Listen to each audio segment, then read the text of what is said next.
Hump Day edition. What it do? What it do? Cop a squat, pop a brew, roll something up, do what it is that you do. Sip some tea, sip some latte. It's time for Outlaw Radio on a Wednesday night. Color coded tonight. Outlaw Radio color coded. Um, my name is Kevin Barnes. I am the mouthpiece of the movement, the militant with a microphone, aka the Negro Whisperer. And I'm here tonight to present to you my platform. And it's just really all about foundational Black Americans, but in particular, I would like to consider it a foundational Black American male platform. Although the sisters are welcome, shout out to all the sisters who support. There's a lot of them in the Outlaw family, but I try to speak as a man. I don't really have any feminine sensibilities, but I'm always open to learning new things, not necessarily practicing new things, right? But definitely open to learning. So welcome to Outlaw Radio. I'm sure this will be another spirited edition. That's why I say shout out to all the people who rock with us on the show, because they never cease to disappoint me. Like, it could be a mundane, just kind of, I'm going to go through some current events or something, and it just turns into a monster of a conversation.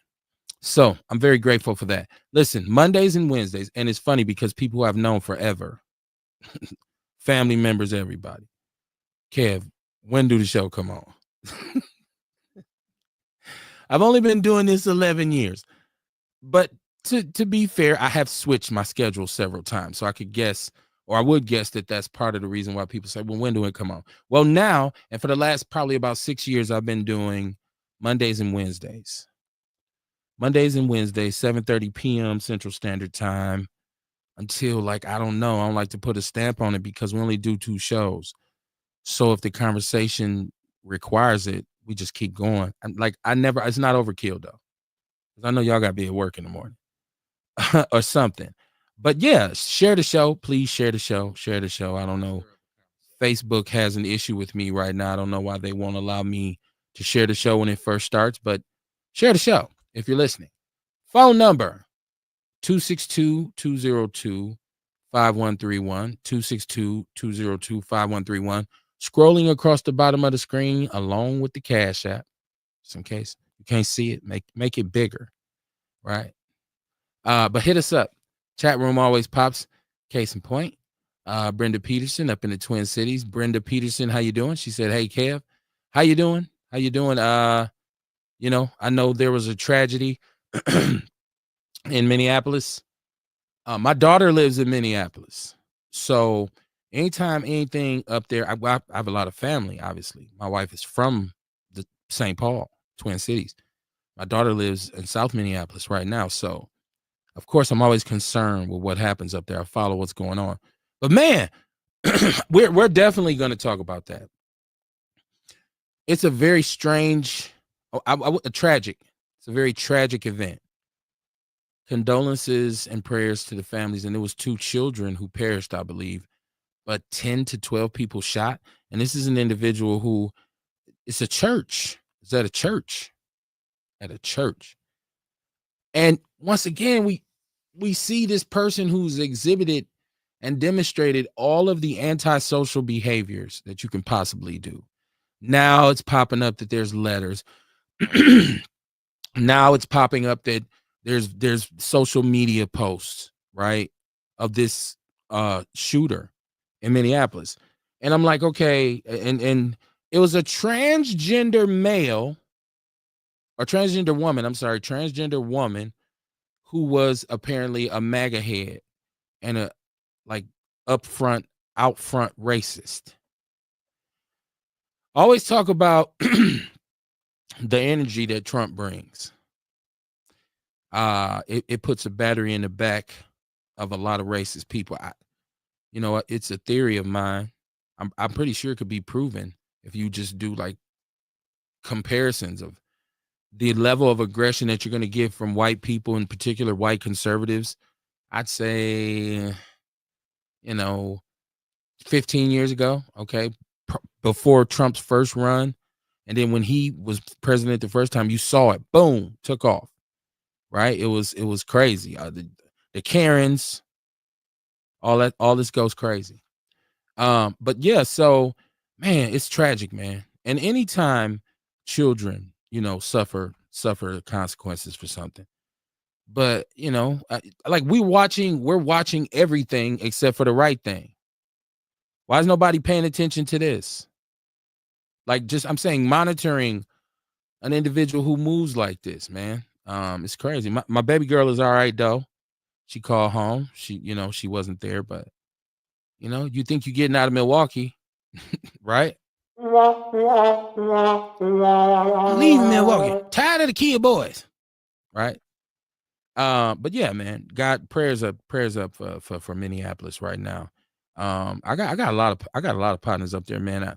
I went to school in Minnesota, and North Dakota, so I got a lot of people up there, a lot of connections. Shout out to my boy Tommy Reynolds. Shout out to Wayne Richards. Wayne Richards hit the Cash App a couple weeks ago. Dope. Appreciate you, Wayne. You know I love you. Partner from way back, man. Went to college, play ball together in college. But yeah, so at Chris McCurry, the list goes on. It goes on and on. And so Brenda says, well, first of all, let me see Earl. Oh, okay. Earl's in the chat room. What to do, Earl? He said, what to do, my brother and the Outlaw family. Love us all. Absolutely. Yes, sir, man. I love the Outlaw family. I love it. All right. And I appreciate it. It makes me keep doing this show because I could think of a million reasons like, you could do something else. But it's like, nah, people show me that they appreciate the platform and that they love the platform. So appreciate that. Brenda Peterson said the signs were there. Yeah, once again, I hate to sound like this, right? But that whole I'm a transgender woman. I was born a male, and y'all help me if I'm getting this right. I was born a male, but I really thought I was a woman, so I became a woman. I don't know if he was post-op or what. I don't know. But what I'm saying is this is confusion from the start. So to me, someone like this is easy prey for, manipulators, and that's why misinformation is so dangerous, because in the hands of a person that's this confused, there's no telling, how they're going to interpret this, man. Crazy shit. Earl Henning said, fuck Donald Trump and his bullshit. Now, y'all let me know. They said the shooter had passed or was deceased. Did he or she or whatever he was, did he kill himself or did the police kill him? I didn't read that far in. Yeah. So y'all hit me up, man. Let me know how y'all feeling tonight. 262-202-5131. Chat room is popping. Please share the show, Outlaw Radio. Hit the thumbs up, hit like, hit follow, go to the YouTube page. Come on, man. Let's go. And the violence here in Milwaukee is still crazy, right? And one of the things that I did want to talk about tonight, I kind of wanted to wait until more people were actually in the chat room, whatever's with the reckless driving. And I don't know that we've done this evaluation yet. I know we haven't done it on my show. The bump outs, the lanes, the way they can the streets, we got these bump out joints. Some streets have been made narrower. All of the things that they've implemented to say this is going to curb reckless driving. I don't know if anybody remembers way back in January, the mayor in a press conference actually said the streets were something like 7% safer to ride on. And I was like, where the fuck did he get that statistic from? And why say it out loud? 7% safer to drive. I'd like to know where that's at now, because it's about to be September and it's still a calamity.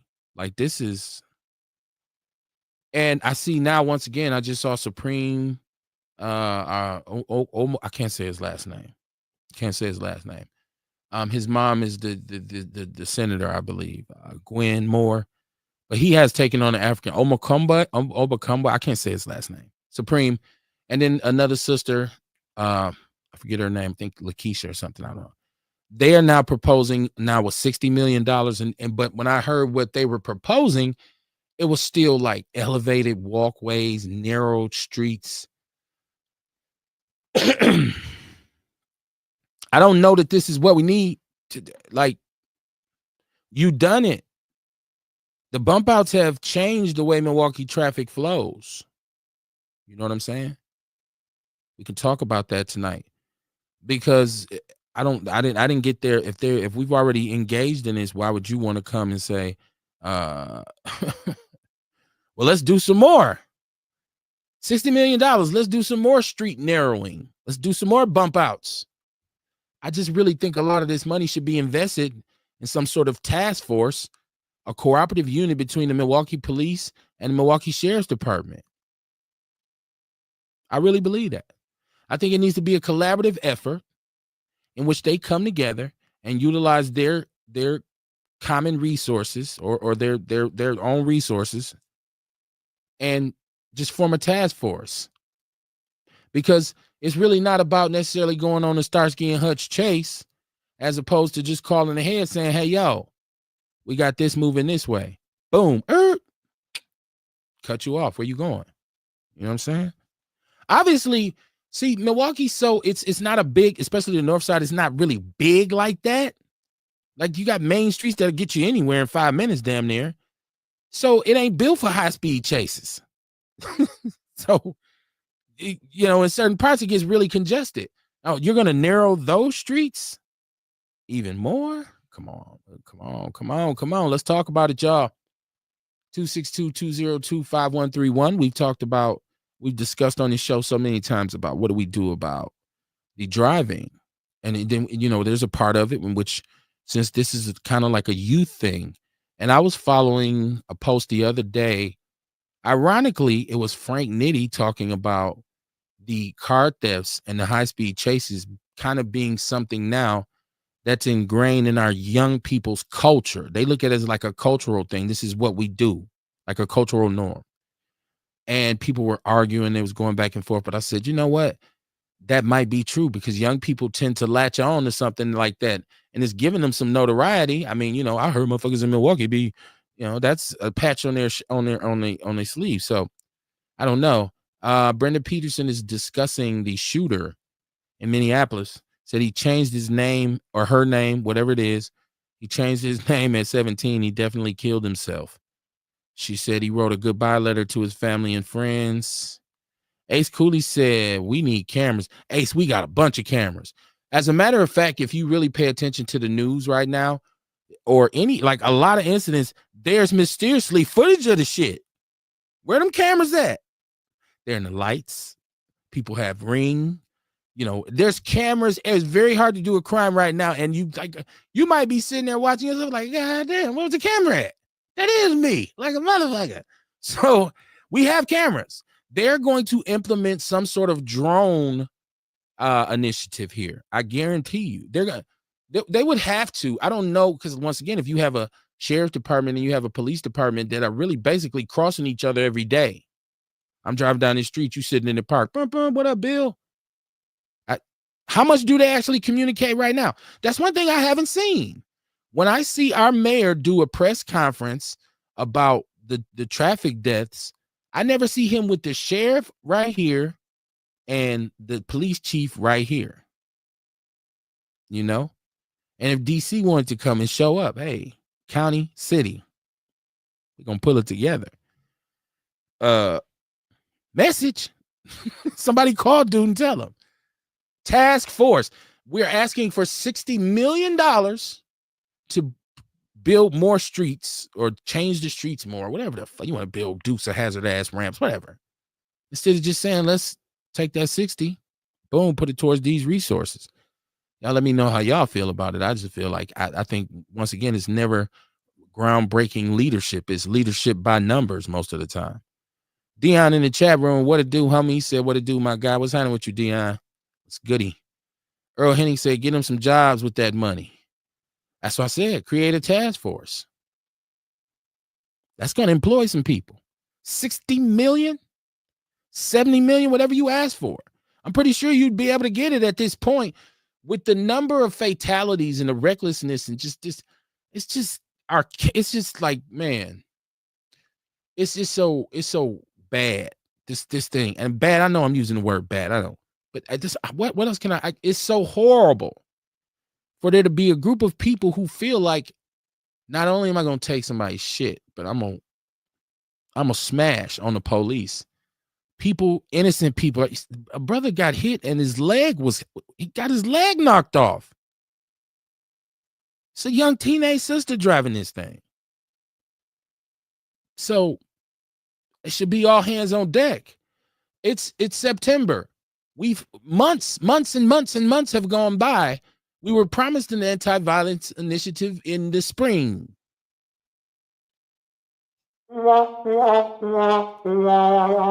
I said then, we've been promised this every time something tragic happens, and it never comes to fruition. Where's that? Everybody, when OG Tweezy got murdered, people rightfully so felt a certain kind of way. And everybody was starting to say they were committed to, we got to stop the violence. But what have we really done except for have a meeting? I don't know. Once again, empty promises. So, yeah, this driving thing is horrific, man. And once again, y'all write this down. If you're gonna ask, and this is in response to Supreme, who I believe is a state rep, Okama Kwande, Supreme Moore. It's Gwen Moore's son. Can't say the last name. And I believe Lakeisha Myers. Please correct me if I'm right. They came out, gave a press conference about the reckless driving, and they wanted to take. They've been vetoed before. And I said we need 60 million to do this right and create elevated, goddamn crosswalks and more bump outs.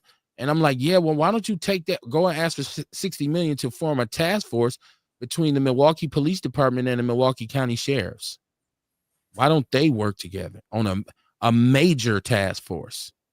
You got motorcycle cops on both sides, right? Okay. All right. I just want y'all to know that there's solutions that could be held, that could be, executed. But Witch Doctor, what it do, man? How you doing tonight? Hey, I'm all right, man. I'm all right. Sorry for my lateness, y'all. Sorry for my lateness. There you go. Fashionably late, as they say. Fashionably late. I'm late and I'm in style, right? Hey. It's the Hump Day edition. It's Outlaw Radio color coded. I was just we were talking about the reckless driving. And we had also discussed the mass shooting in Minneapolis that just went down and was executed by a transgender woman who was a avid Trump supporter and a just crazy, ridiculous hater. So that happened over the weekend. 2 children died. 10, 12 people were shot. It was at a church. He shot up a church with an assault rifle. So yeah. Wildness. DeVille Willis said, Outlaws, Kev, I got a new phone number. Look for my text. Okay, I got you. Beyonce's chilling.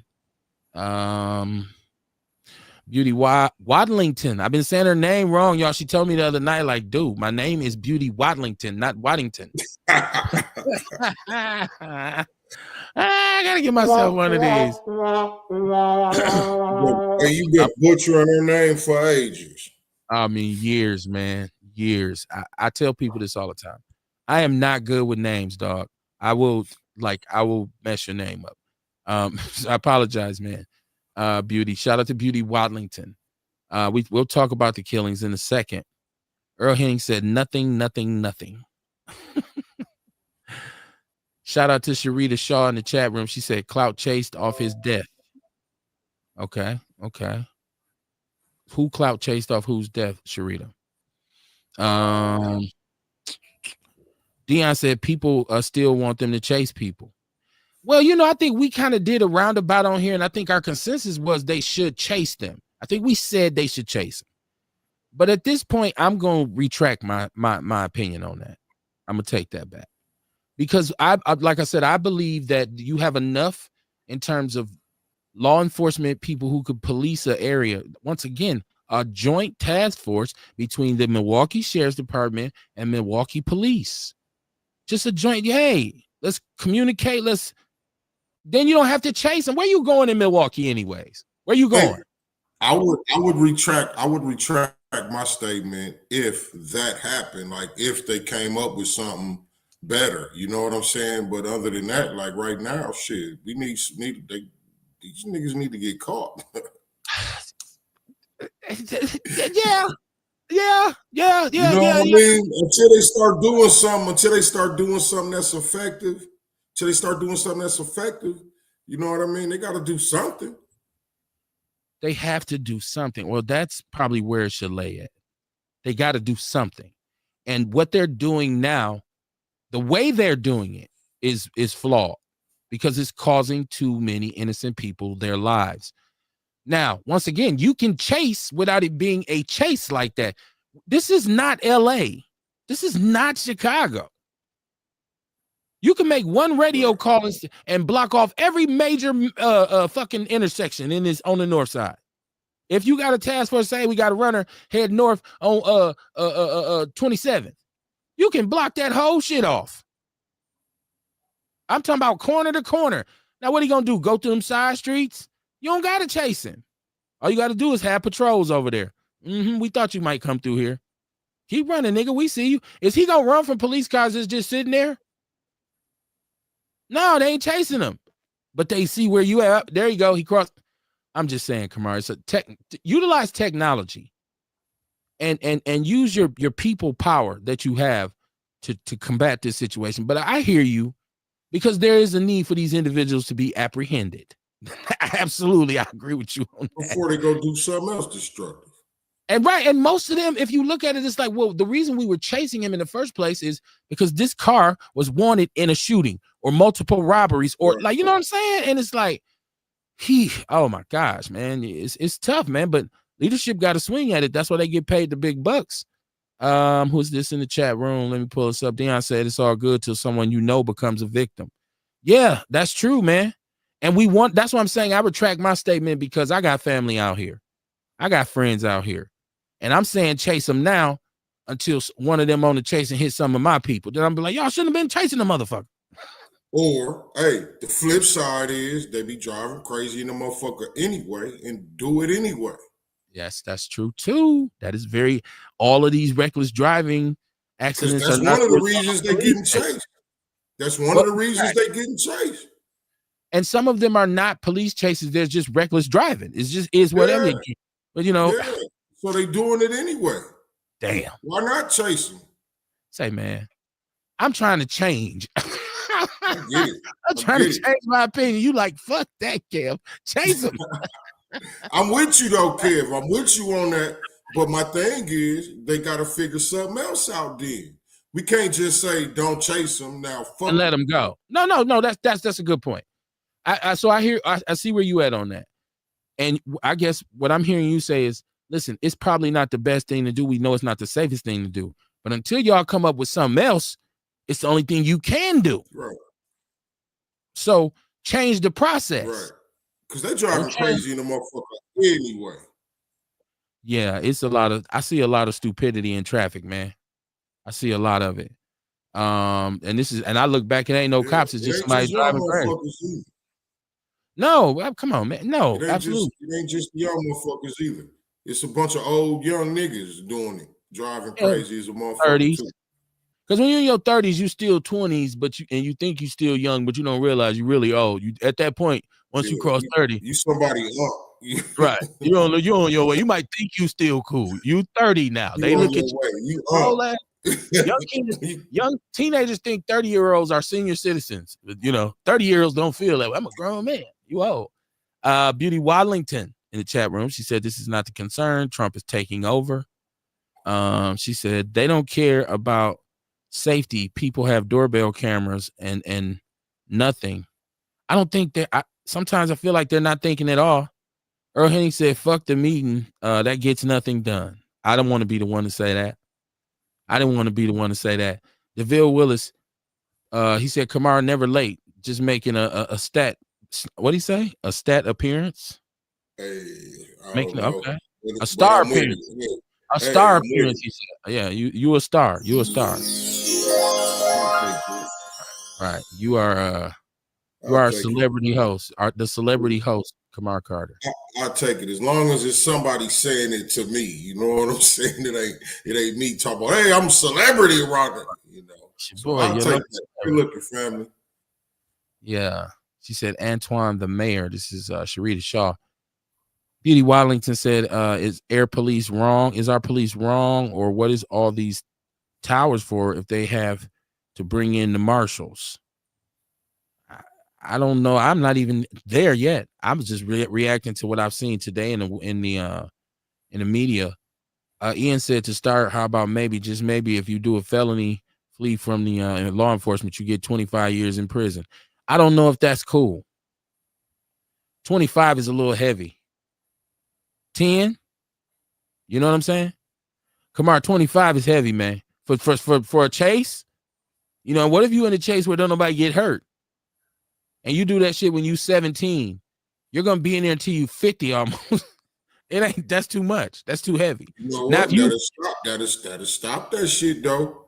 But if you kill someone or hurt someone, you're looking at 25 or better. I believe it should be attached in. Hey, that'll stop that shit. You get caught if say you get caught running from the police in the car, high speed chase, you get caught. 10 years automatically for that, and then whatever else you charged with. Dog, that shit, and the words start getting around, niggas start seeing their homies catching this automatic 10 years. Yeah, the niggas will start rethinking that shit. I don't know, because we watched once they changed the laws and they said crack get you more time than powder. Brothers still jumped in head first in the dope game. It didn't. But we was getting money though. I'm just saying. They just riding around in the car. But I'm just saying, when you saw your partner get, and I get the money part of it, but I'm saying when you saw your partner, okay, so brothers who wasn't necessarily having millions like that or whatever. Niggas wasn't really getting, but niggas wasn't really getting a year per rock and shit. But I've seen some cats get caught with a half ounce or an ounce and get 5 to 7 years. That's tough. Shit. Yeah, that is tough. So I'm saying it didn't necessarily stop us. And my point is that we were young, and it didn't necessarily stop us from saying, shit, they ain't gonna catch me because I'm not gonna do what he did, right? And some of us still went. So I don't know that the big time will keep these real youngsters. They have no concept of time, Kamar. When you're 15, 16 years old, they don't really even understand.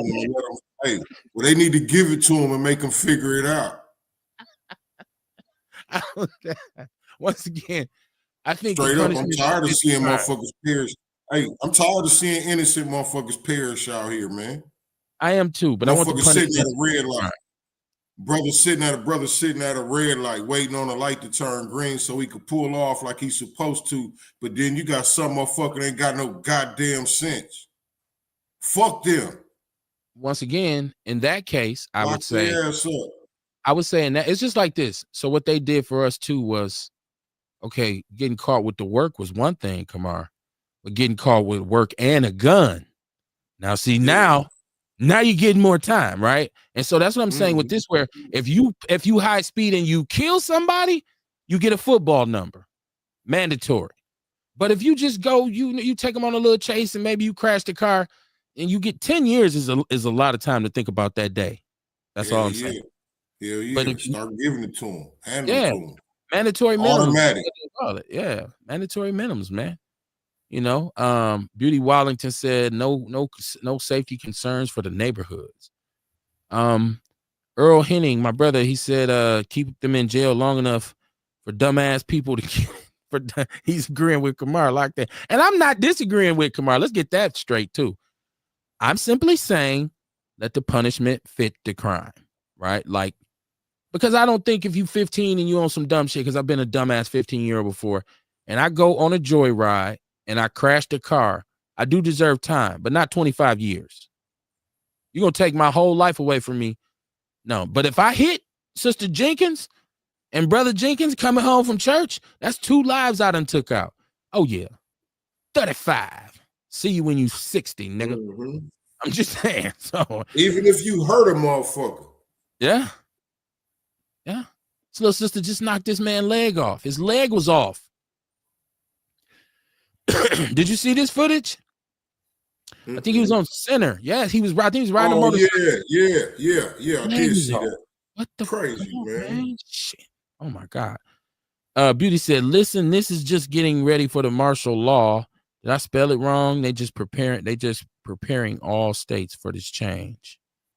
Orlando Owens in the chat room. He said, family, what it do, Orlando? Hey, Ace in the chat room. What it do, Ace? He said, I hate to say it, but all they gonna do is start fucking with people that ain't doing shit. They always overdo it with us. Yeah, unfortunately, but I wish we would stop falling into their hands. I feel like we play into their hands. Erica Hunt said, what it do, Outlaws? Is this Chicago? Aaron, are you calling in to get on the show, or are you calling to chop it up? Because I'm on the air. I don't know if A Blast never knows when the show is. Dog, when the show? You got a show? No, I don't have a show tonight, man. He'll call me on a Sunday and be like, where the show?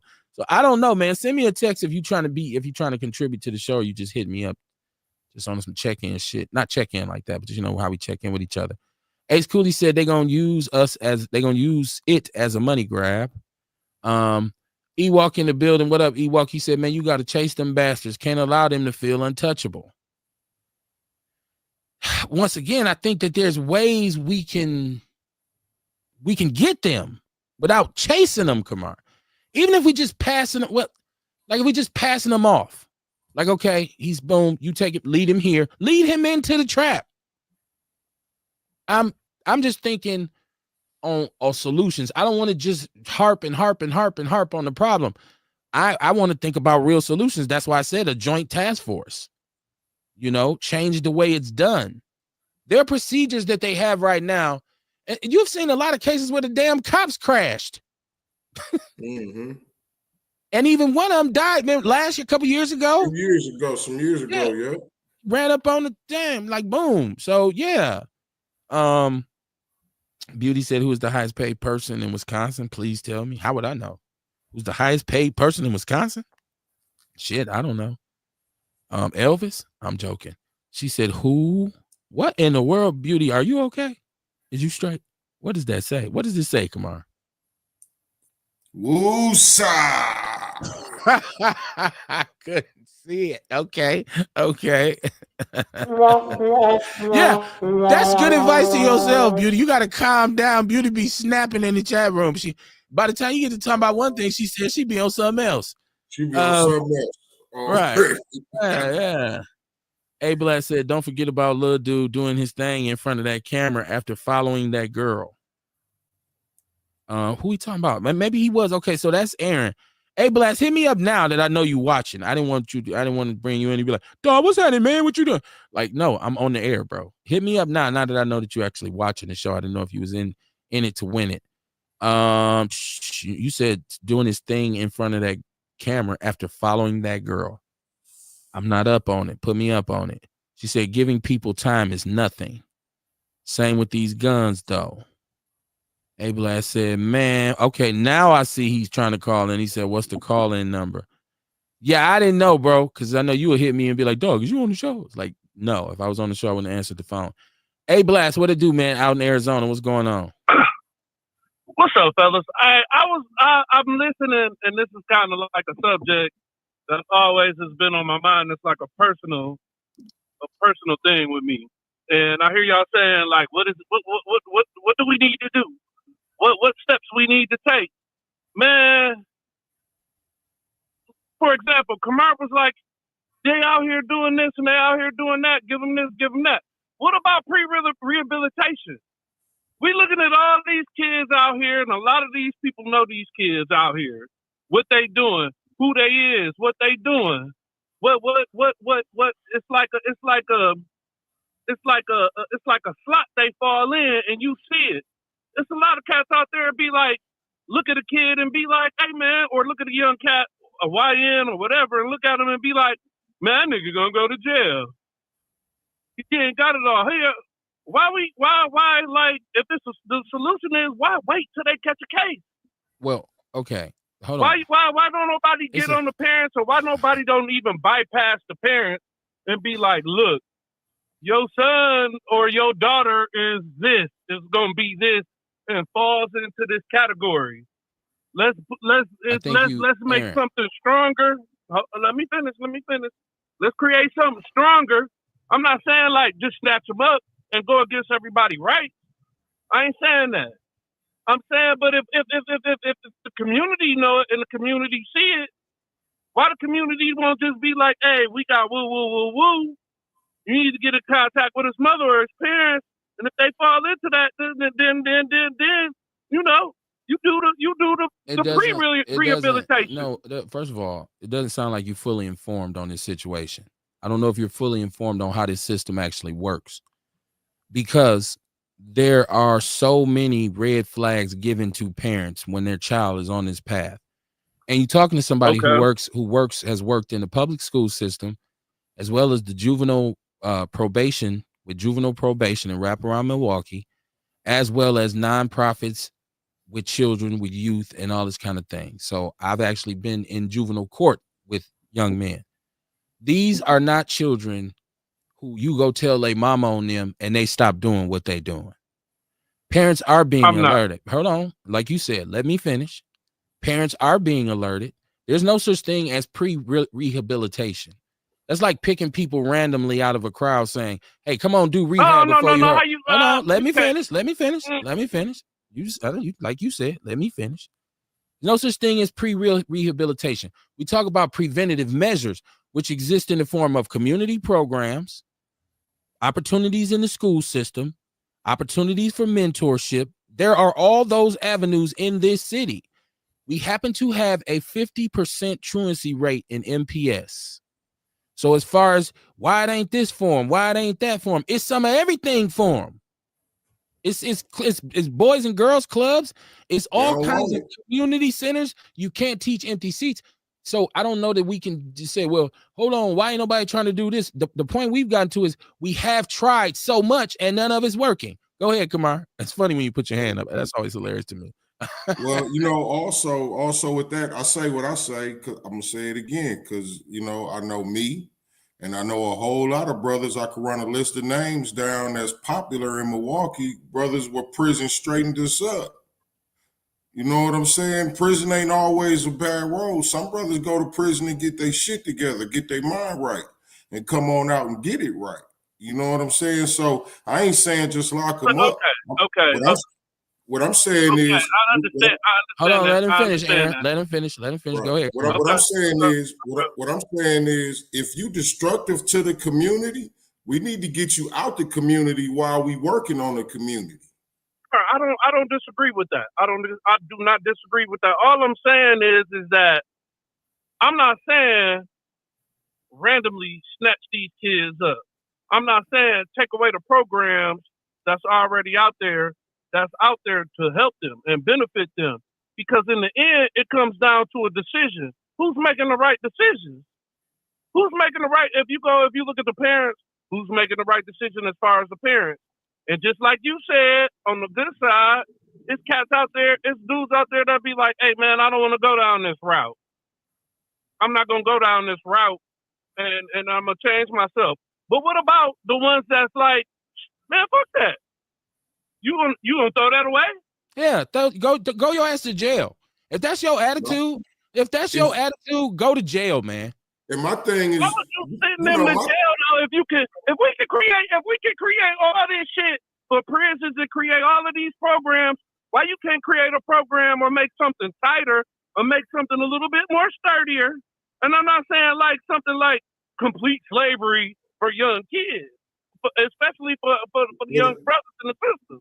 I'm not saying that, but I'm saying how come something? Wait a minute, hear me out. How come something can't for tighter to say this is a potential? This young man is a potential issue, and we know it, and he has no criminal record. This young man has no criminal record. Hey, well, you know, it's like Kev said, right? We got all these programs for preventative measures. It's programs everywhere. Shit, they could go to fuck the school.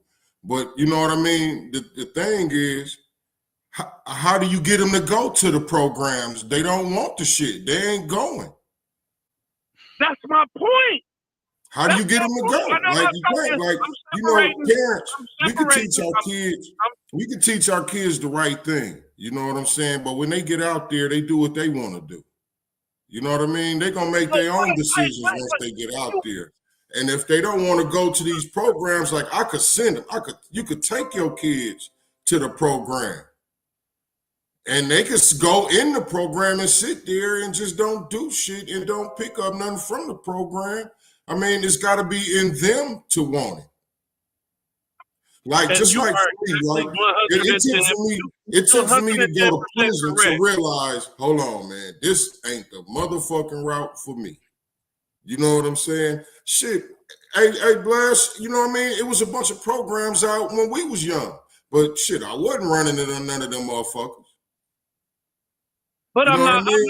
My mother raised me well. What I'm trying to say, Kamar, what I'm trying to say is it's a separation between that. It's a separation between, like, if you say, okay, we've been through a lot of stuff. I know you for a long time. Myself, I've made a lot of bad decisions when I was younger and made better decisions. What I'm saying is that it's a separation. It's a line between that. And you said it yourself. When you get one of the kids and they go to these classes and they just sit there and you like, okay, well, you're supposed to be doing this and they expecting them to do this, or they may have the expectations from parents or social workers or others that's like, hey, you know, this is what you need to do to get better, and then they don't. They just go through the flaws, they just go through the flow of it, then that's an identifiable situation. So what you gonna do with it? Hold on. Let me finish. No. You said it 3 times. What do you once again? This becomes circle, and I don't want to take too much time because we got other stuff to talk about. You're saying you see a kid who looks like he's headed down the wrong path. You say he doesn't have a criminal record yet, but he's displaying all the signs of that there may be trouble down the line. He hasn't committed a crime. We should go and get him and put him in the program. Something that's maybe a little more strenuous. Mm-hmm. It doesn't work. You can't take a kid who has no criminal record and put him in make him go to a strenuous program. Then you never have an answer. Well, there's no answer. That's why it's not solved. There's no answer. You gotta make a solution. It's not as easy as you making it out to be. Let's just create this program. The program to end all programs. I never said it was hard. I never said it was easy though. But it's not. It's Aaron. There's a million people doing this. There's an industry built on this. From restorative justice to trauma-informed care, there's so many different programs right now that even try to be proactive. And the shit, we got this generation of kids for whatever reason are on what they're on. It's almost like we got to go back and really get the youngsters now, the babies, because they're not poisoned yet. This generation that we got now from 15 to 27, just as our youth, it's some toxicity in there. I don't know if it's lead poisoning, but it's something foul there. So it ain't just as simple as I'm gonna build this program and they'll come. No, go ahead, Kumar. And then it's also programs in prison. A lot of the time when brothers go to court, the judge will appoint them to take some of these programs while they in prison, do some work on themselves. They do got stuff in there. But, you know, on the other end, like we talking about the programs out here on the street, it's just like with a, say what? What'd you say? I just feel, oh, my bad. Go ahead. My bad. Oh, no, I was just finna say, like, even on the streets with programs, you got addicts, right? An addict could go to a drug program, a 30-day program, a 90-day program, but if they ain't ready to change, they ain't gonna accept that program. They're gonna get out and do the same shit all over again. You know what I mean? It's got to be in the individual to be ready to make that change, is what I'm saying, ultimately. You know what I'm saying? So we could send them to all the programs, but if they pissed, they don't want to be there, they ain't going to accept it. And then it's like, how do you even get them to go? Unless it's prison where they have to be there. Got another caller on the line. This is Orlando Owens, I believe. No, you can stay, Aaron. You ain't got to dip. I'm high tech around here. No, he's not. You call me Alexa, you got that high tech. Oh shit, who is this? You breaking up. I can't hardly hear you. It's choppy. Oh, your signal is so bad, Sean. It's bad. Somebody ain't high tech. Let me clear my line. Maybe that'll help. It ain't got nothing to do with you. It's his phone. He got a gas station phone. Somebody ain't high tech. You got that phone with 2 packs of Marlboros. You get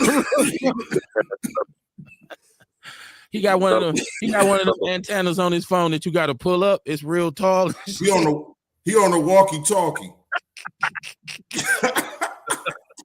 For real, bro. That's what you doing, bro. Hit some Morse code for us. No, Sean. Try to call back. And see if you'll come in. I want to hear you. I want to hear what you guys say. All right, let me get you. I love Outlaw Radio. Let me get the chat room for a second, fellas. Let me get the chat room. Beauty, she said, "What's a football number? The number, score, or the jersey number?" A football has very high numbers, so we say a football number when double you digit. Right, number 77. Right, double digits. Number 85. Now you got 85 years. I'm Jerry Rice. I got 80 years. That's some hood shit. Ewok said it can't be a one size fits all sentence. Let the punishment fit the crime. Earl Henning said, or waiting on the bus and getting killed by a car. He's talking about people, how reckless it is. DeVille Willis said, what's the work without a gun? What's the work without a gun? It go hand in hand, but we adults now. What's the work without a gun? I see Aaron was saying he was trying to call in. We got him on the line now. Ace Cooley says, shit, put him in the stockades and let us stone the motherfucker. I'm not into that. I don't want to stone nobody. He said, why do these kids catch cases? Aaron, that was him asking that question. I try not to read your comments when you hear.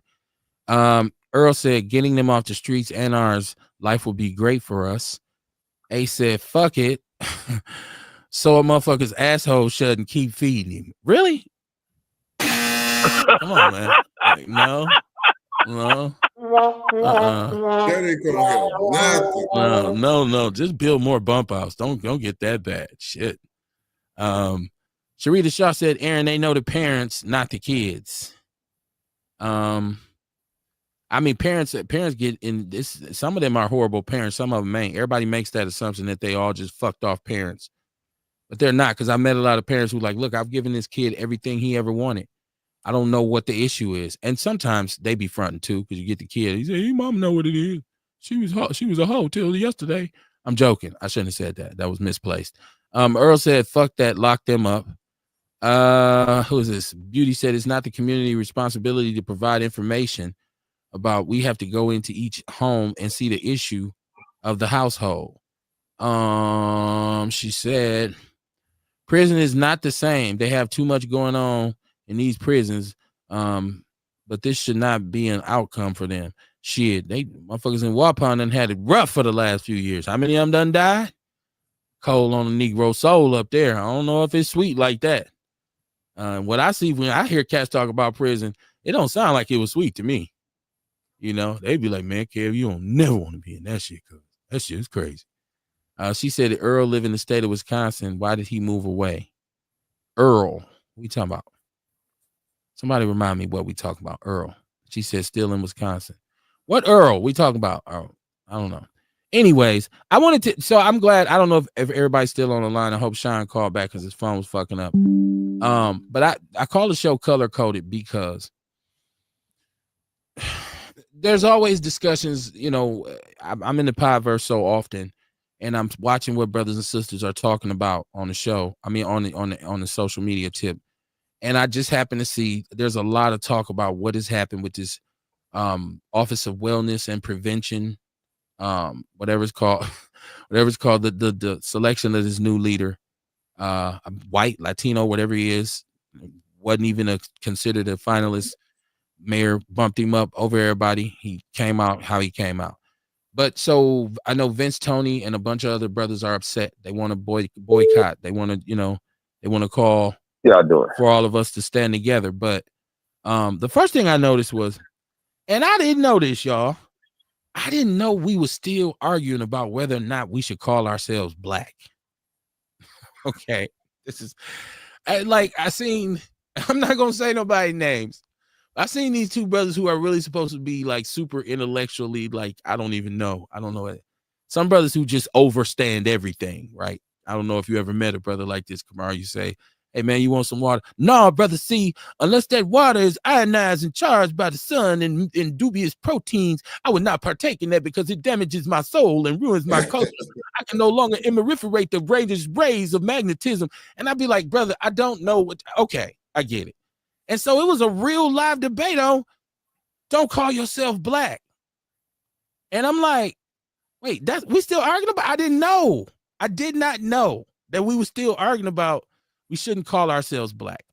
Well, that's always going to be a thing as long as they feel like long as nationality is a thing. Because that's who doing the argument is Moors. You know what I mean? The brothers from the Moorish Americans, they tell you we ain't black. You need a nationality. So that's how that argument started.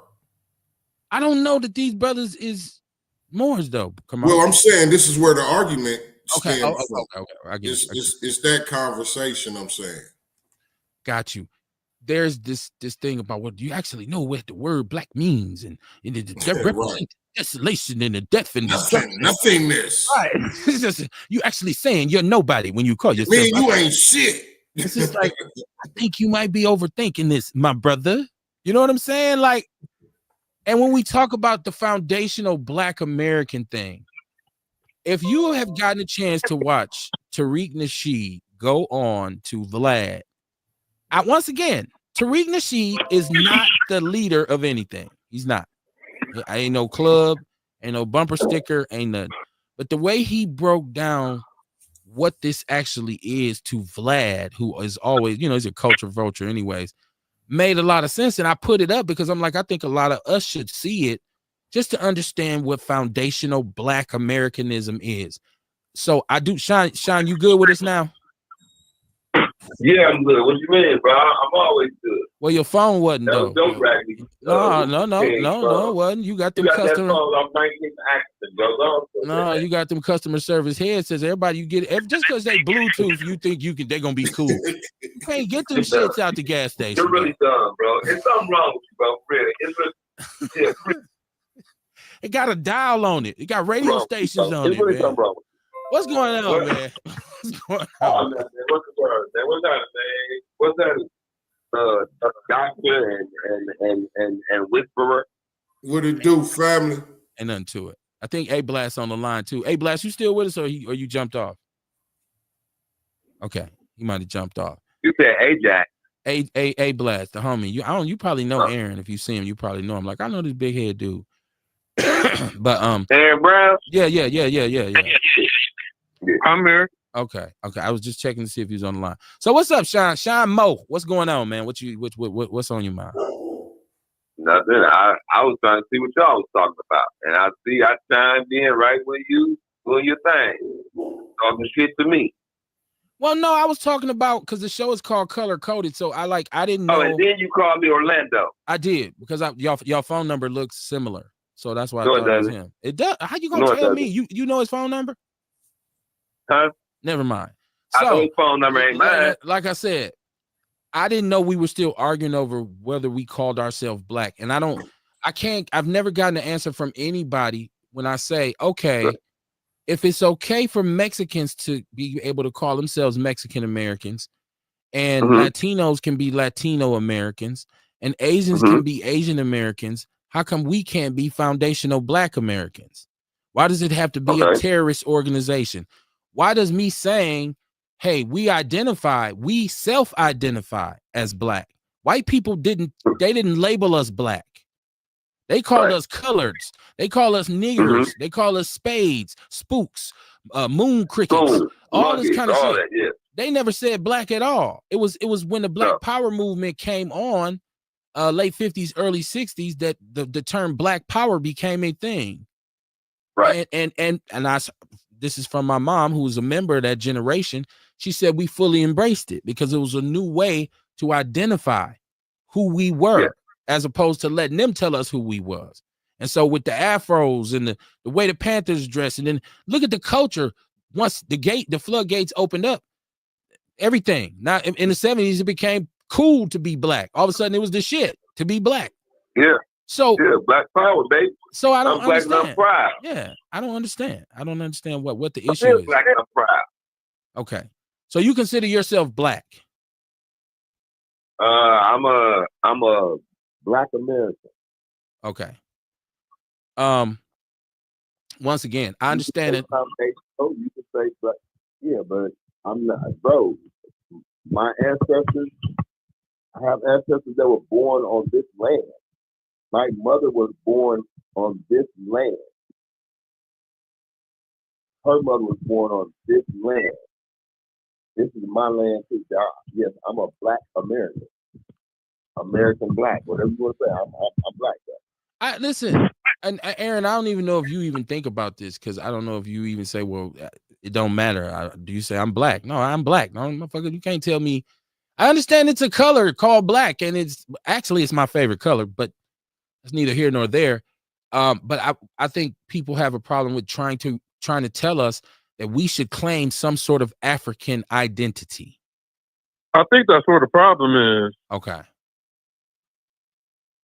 Meaning they what? keep us confused. They keep us confused, or I don't. Maybe that's not the right word, but they give us these terms and terminologies to identify ourselves to keep us away from the truth, who we really are. So as long as we keep on trying to debate about it, like who are we are, what do we label ourselves? It's like, okay, well, shit, they in the barrel. They're in the barrel arguing about it. We ain't really got to pay too much attention to it. Let's just throw some more terms in there for them. Have some crazy ass white dude or whatever, come up with some terms, throw it in the barrel, and let them debate about it while we do what we want to do. I see it as a little bit deeper than that, because I think you have to self-identify. You have to delineate. There's no way you can't exist in this. It's human nature to choose to, for us to be us, for us to relate to each other. You can't. That's take true, but how do people, we come and put something in stone? How do we come and get a label and put it in stone and say, because that's the reason, I think that's the reason why they don't want to give us reparations, because we ain't identifying correctly. I don't know about that. That's my opinion. I mean, there may be some merit to it in the fact that, okay, I can take it from the perspective that you're correct, and we haven't delineated fully, at least to form a majority amongst the minority. So that's actually a good point. And if people thought about it like that and said, you know what? Okay, foundational Black Americans. Yeah. That's us. When we vote, that's how we moving. When we make a decision, when we do business, this is how we're moving. We're moving with us. We're going to have solidarity. So that may be, I don't think that's why they haven't given us reparations, but I think they'll utilize that to justify not giving us reparations. But then also, that would be really hard, because, see, they didn't just get us from one spot. Right, that's true. They got us from different parts of Africa. Well, the people that they did bring, you know what I mean? They got them from different parts of Africa. I learned something. And then you got some people that was here already. So, you know what I mean? How would they identify? I learned something very interesting, that out of the millions of slaves that were taken from Africa, I think it's a minute amount, only like 12% were brought to America. Yep. And so this is a very unique position. Okay. Right. And from that point forward, it made us different from every other slave that went to every other place, because none of them had to endure the American experience. We had to. And 300 years post-slavery, we should be able to say to each other, we American slaves, the children of the descendants of those original slaves, they lost their African identities a long time ago. It should have become, well, what about us? Because Botswana wasn't sending rescue boats and saying, give us our people back. You know what I'm saying? Ghana wasn't saying, oh, y'all out of order, we gonna boycott y'all. We was left over here. Y'all, and in some cases, sold by Some of our Yeah, fellow. a lot of cases. Okay, so I'm just saying there should be at this point enough credence to say, okay, the American black person is very unique culturally. And so, like I said this before, people don't pay attention. Words mean something. Black people only come from America. Before y'all start tripping, if you live in England and I walk up to you and say, hey, you black, he gonna say, no, I'm Jamaican, man. No, I'm Nigerian. Yeah. What are you talking about? If you go Yeah. to Ireland and you see some black people and you say, hey, man, you black. No, what are you talking about? I'm from Mozambique.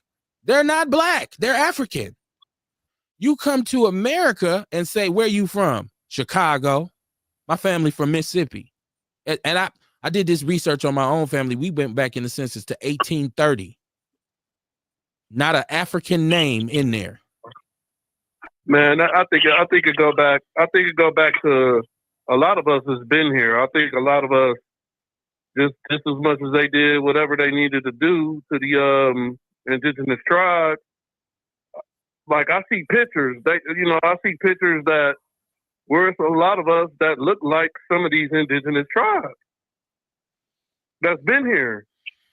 Well, it's one and the same, because if you look at it this way, if you were an indigenous African, they came and booted you out and enslaved us too. So it's still the same treatment. So we should all be able to relate.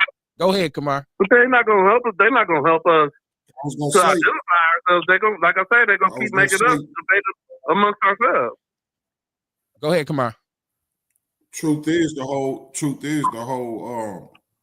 all the countries, everybody, all nationalities was black at one point. Melanated? Thank you, Kumar. Melanated, not black. Right. Okay, melanated. The whole globe was melanated at one point. Even so how can we just say that we're of a certain nationality? Because we over here and we was slaves and something ain't right. They playing a trick. And we not figuring the trick out. But, that's why we ain't getting that's not what we getting. That's why we not getting what we deserve. Kamar. Why everybody that get into something, Asians and all the others get reparations and we ain't got it yet. Kamar, I ain't saying you wrong. I have a question for Kamar. I ain't saying you wrong. I'm just saying, like, how do you know what nationality you are then? Kamar, I got a question. I've heard that theory. We talk about the Fertile Crescent, River Valley, where life is supposed to come from or whatever in Egypt, right? Is that what we were saying when everybody was melanated? But now, even then, the Caucasus I'm talking about all nationalities: Asians, Australians, everybody. In the Caucasus Mountains, I don't think they were melanated. Well, I thought the theory was that's what I'm saying. I thought the history I read said that even before that. Even before that, it was time before that. Before, you know what I mean? Outside the caves, everything was melanated.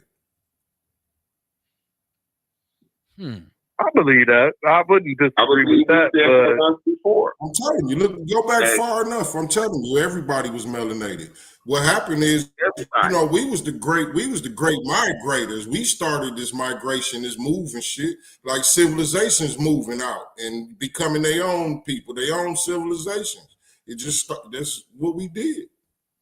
I have to find a bridge. I like to look at how the earth was even, like how all the land masses are shaped. You could kind of tell how they fit together.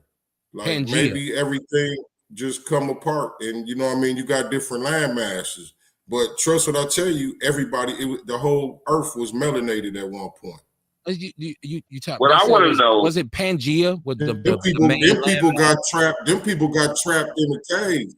Them people got trapped in the caves. You know what I mean? Before the Ice Age. Sean, go ahead, Sean. Yeah. You're trying to jump in here. So I've stated this before. I'm going to say it again, and I want to know, why do we continue to argue with science? It's documented that the first human was melanated, right? If the first human was melanated, that means that every human that came from that human is what?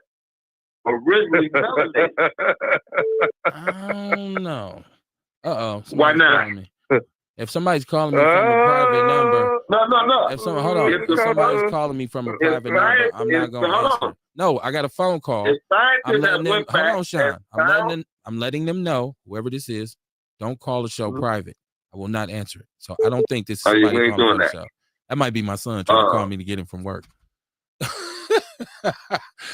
No, my question is this: if research, the cavemen, right? The Cro-Magnon man and the cavemen that they found in Europe, they said that they were white. They were non-melanated. So they were not the first ones, though. I'm talking about that lady. What they call her, Sally, or they gave her a name. I know what you're talking about. Yeah. That's why I said I have to do the reading. We don't have Neanderthal blood though. She was pre-caveman. That's why I said I would have to do it. I have to see it myself in order for me to even. Maybe that's true. It's always room for learning.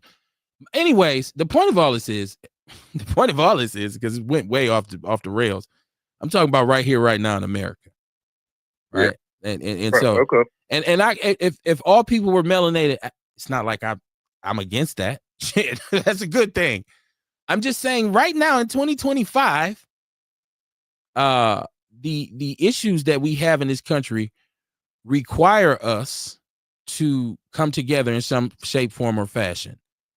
And if you can identify your lineage as being a direct descendant of those individuals who were enslaved, those individuals who did go through Jim Crowism, those individuals who did build this country, then I think you should deserve reparations. And I think we have to identify it in order to really even talk about it. You can't just go in there and be loose. We got to be tight. So can I say something first, Eddie? So that's what the delineation movement is about. Not necessarily about whether or not we were here before Columbus, or I'm really just talking about now in 2025 America. Go ahead, man. A lot of these people chasing reparations gonna find out that they not as black as they think they is. Right, and they don't deserve it. Yep, you're right. Yep. So then what you gonna do though? Go sit your ass down. Let me iterate on that, Sean. Yes, sir. A lot of us was on the plantation, and a lot of us, it was a lot of inbreeding between races because of the slave owners. Mm-hmm. So a lot of the blacks that were slaves, especially the women, got impregnated by whites. Mm-hmm. So you got black, white, African. You could have straight Africans that came over here, and then it just got diluted. You get to 2025, what do you got now? It's got to be somewhere where you could it's got to be some way. If they can go and say, well, we got your DNA, and you guilty of this, we got your DNA, we could just take your DNA and trail it to this. And on both sides, if you black or if you are white, if you part of a slave owner and you part of a slave, shit, that's even more. You deserve more reparations. Why are we talking about DNA? Once again, you have a census. You have a census that goes back. Listen, see, once again, black people put too much hot sauce on shit. It's not this complicated. That's what they do. I get it. That's what they do, though. They do the same thing. We ain't got to complicate this. We don't have to complicate this. This is what you do. If you say, hey, I want to be in line to receive my reparations, you go somewhere, you submit your name, you submit your social security number, which I know somebody will say, that's not even real, Kev. Whatever, submit it. They will tell them who your family was. Tell them your grandmother, your grandfather. If you don't know and you were raised in foster care or something like that, then you may have to go into some DNA shit. But this way, what you can do is trace your family roots I'm telling you, we just did it. Somebody got their shit up. I'm getting an echo. Turn your device down. We just did it. We just went all the way back. My wife and I sat down on both sides of our family and went all the way back to 1830. If you can do that, voila, you qualify. You don't. If you look up there and you see, damn, I didn't know my great granddaddy was Jamaican, and he came here in 1940, and my parents was raised here. No, you don't get none. You get nothing. You're Jamaican. What happened if your family? What part of your family lineage was a slave owner? What? What happened if some part of your lineage from then till now was a slave owner.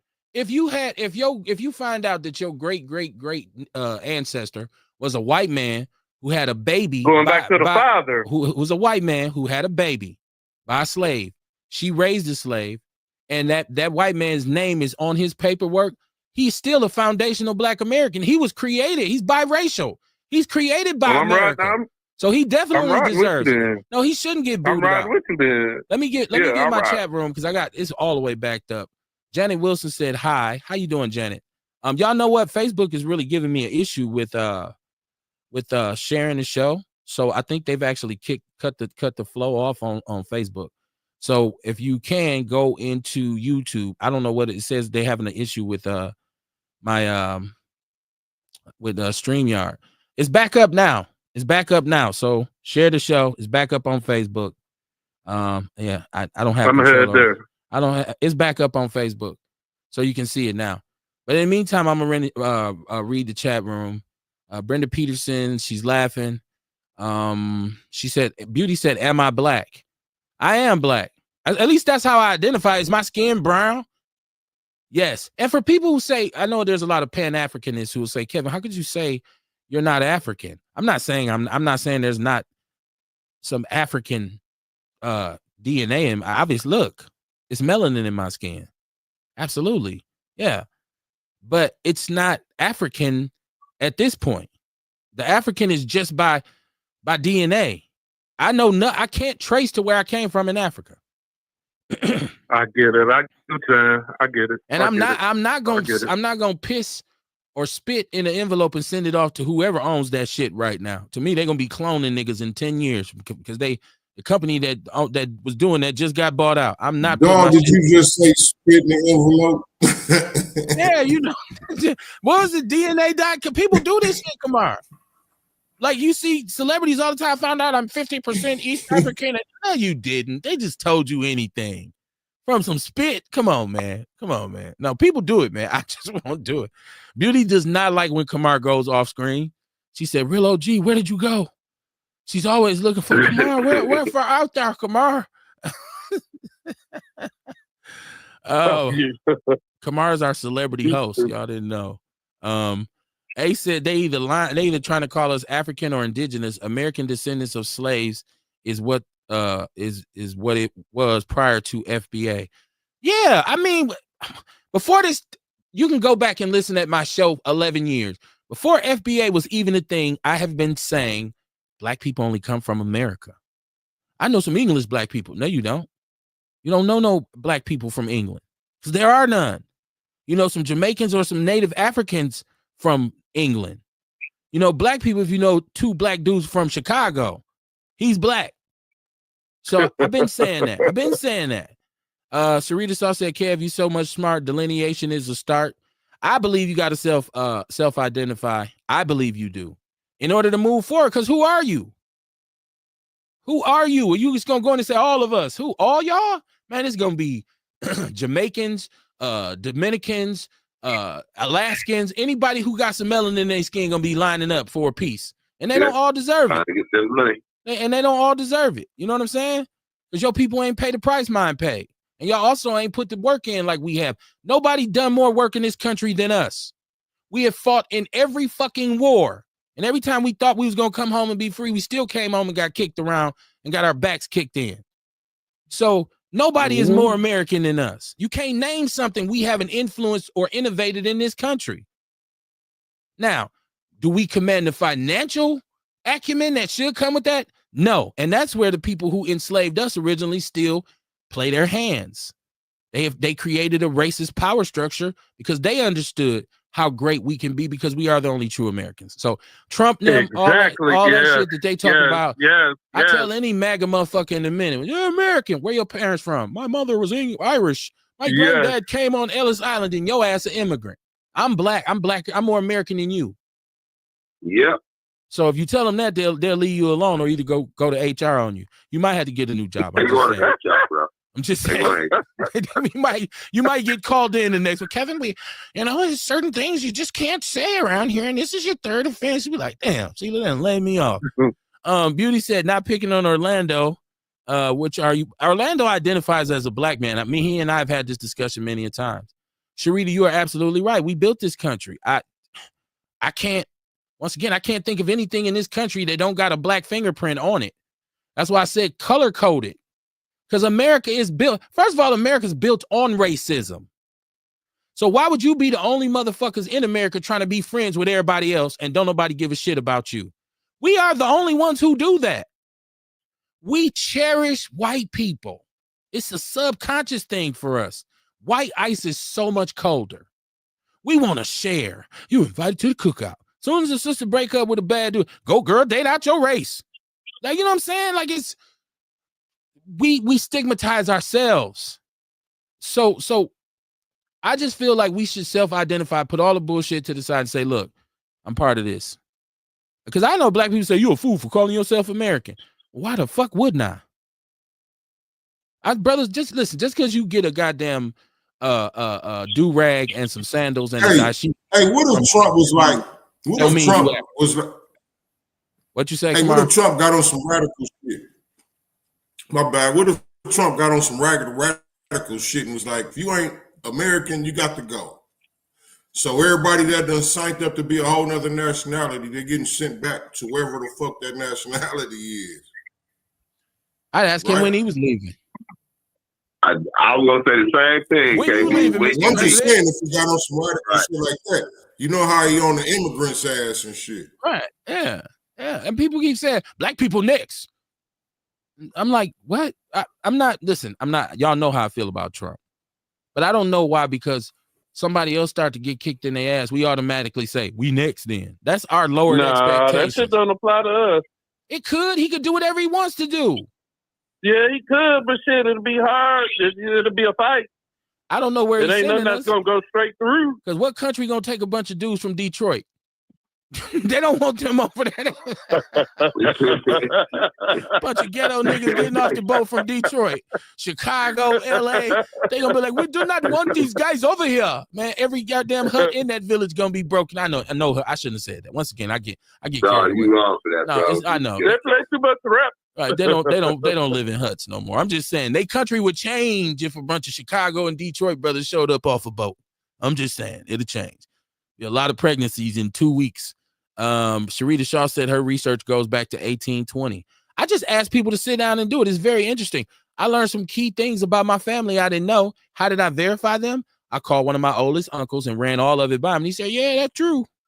Yeah, that sure that old Ruby Lee. Yeah, him and Timmy John. That's where they used to live up there around that curve. I'm like, oh, okay. So I see the shit's accurate. We went to 1830, like I said.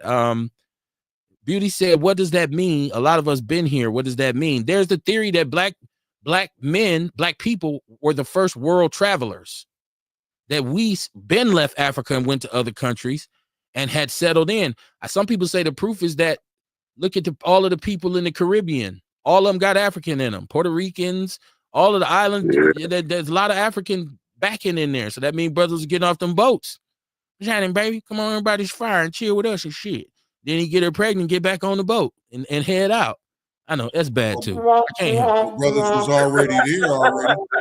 Hey, brothers was already there, and them white folks came raping them and shit. Right. When they came in here and kicked the Indians back in, or the indigenous people in, I'm pretty sure if you was a black Indian tribe, they didn't say, wait a minute, these are different. No, all y'all go. Man, hold on, let me stop you, Ted.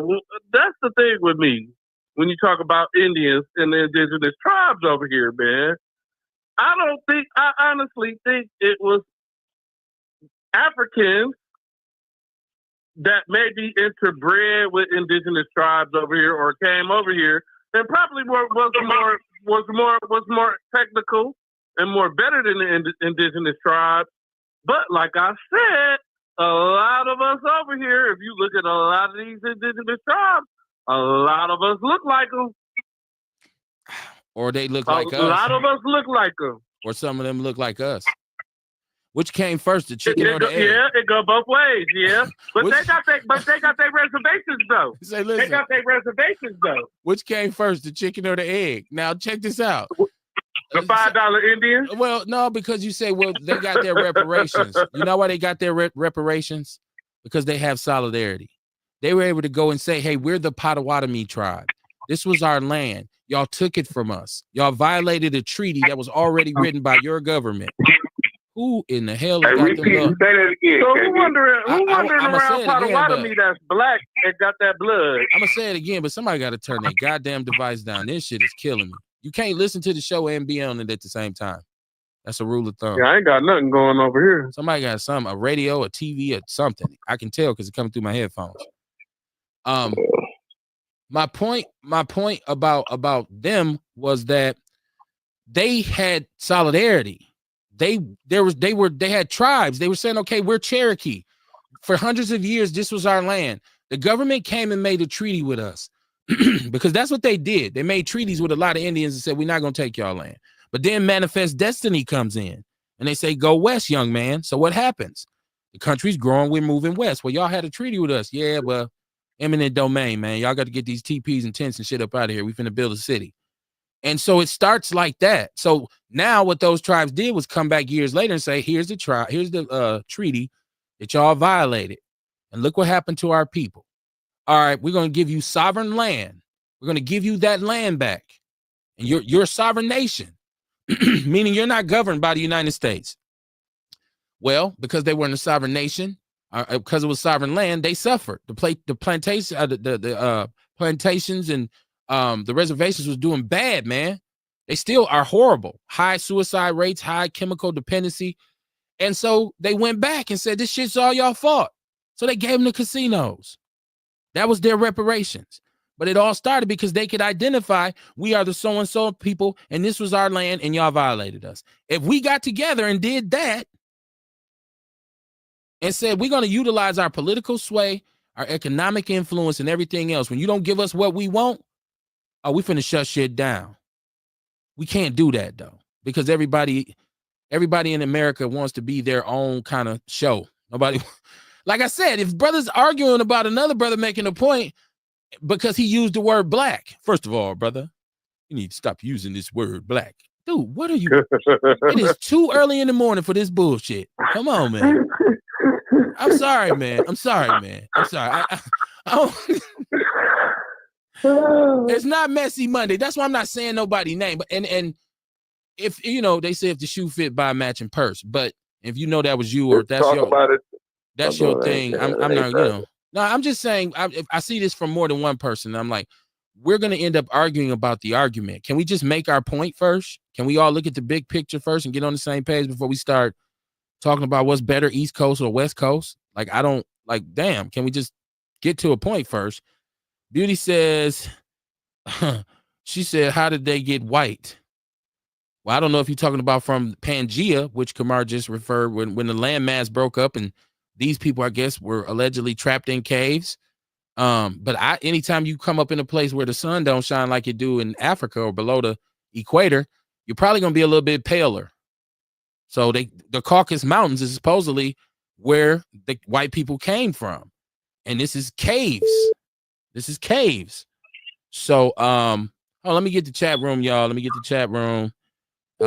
Ace Cooley says, shit, everybody was fucking on us, and vice versa. He said, shit, they, hold on. He said, shit, before the slaves fled to Italy, they were white as fuck. Anytime black people get in the building, motherfuckers start getting darker. That is the most hilarious joke. That was the most hilarious joke in my movie, True Romance, when he told a story about Italy getting invaded. That shit was hilarious. That was hilarious. And they said that the Moors invaded Italy, and that's why some Italians are dark skinned. I think my phone just had a conniption fit, y'all. Hold on. Let me see if I can do this. Yeah, everybody just hang up and call back. It's 704-0554. I think I might got you in. What's your name? This is Earl, man. What's going on? Earl Henning, the legend. You finally call in, man. What's going on? Hey, the only reason why I called in is dropped from Facebook. Yeah, you got to go back on there. It split me up. Facebook is having an issue with StreamYard, so you got to go back on. You know what I thought? What's that? It was from you talking about reparations. You know, when y'all get to talk about reparations, all kind of shit getting going haywire. Y'all know them white folks don't want to give us that money. Absolutely not. Absolutely not. I No, totally of agree course with you. not, because they could have been gave that money up. Right. They could have gave that money up when my mama was alive. She deserved it. She come from down there. She hustled every day, putting her kids through school and feeding them and putting clothes on their back. So Right. they on some top notch bullshit, and that's how this America is. America always gonna be on bullshit. Look who they put in charge. An idiot couldn't spell his name backwards.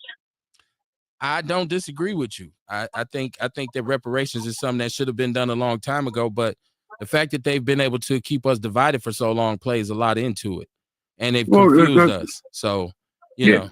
Yeah, I mean, because that's what they plan to do anyway. It was never for us to communicate and come together. Because as long as we fight each other on how we gonna help each other to get ahead, we gonna fight each other. Like I ain't never seen. Where do you know?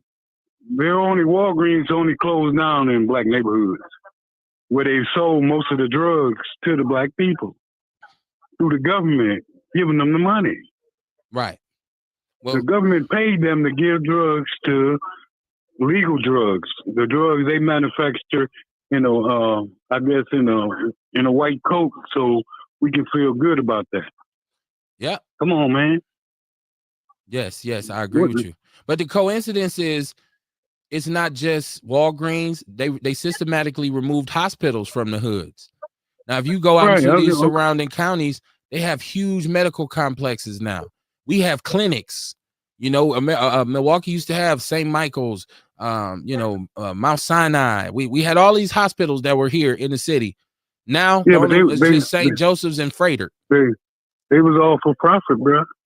Right, but I'm saying, they've all been removed. That they move everything to where they're at.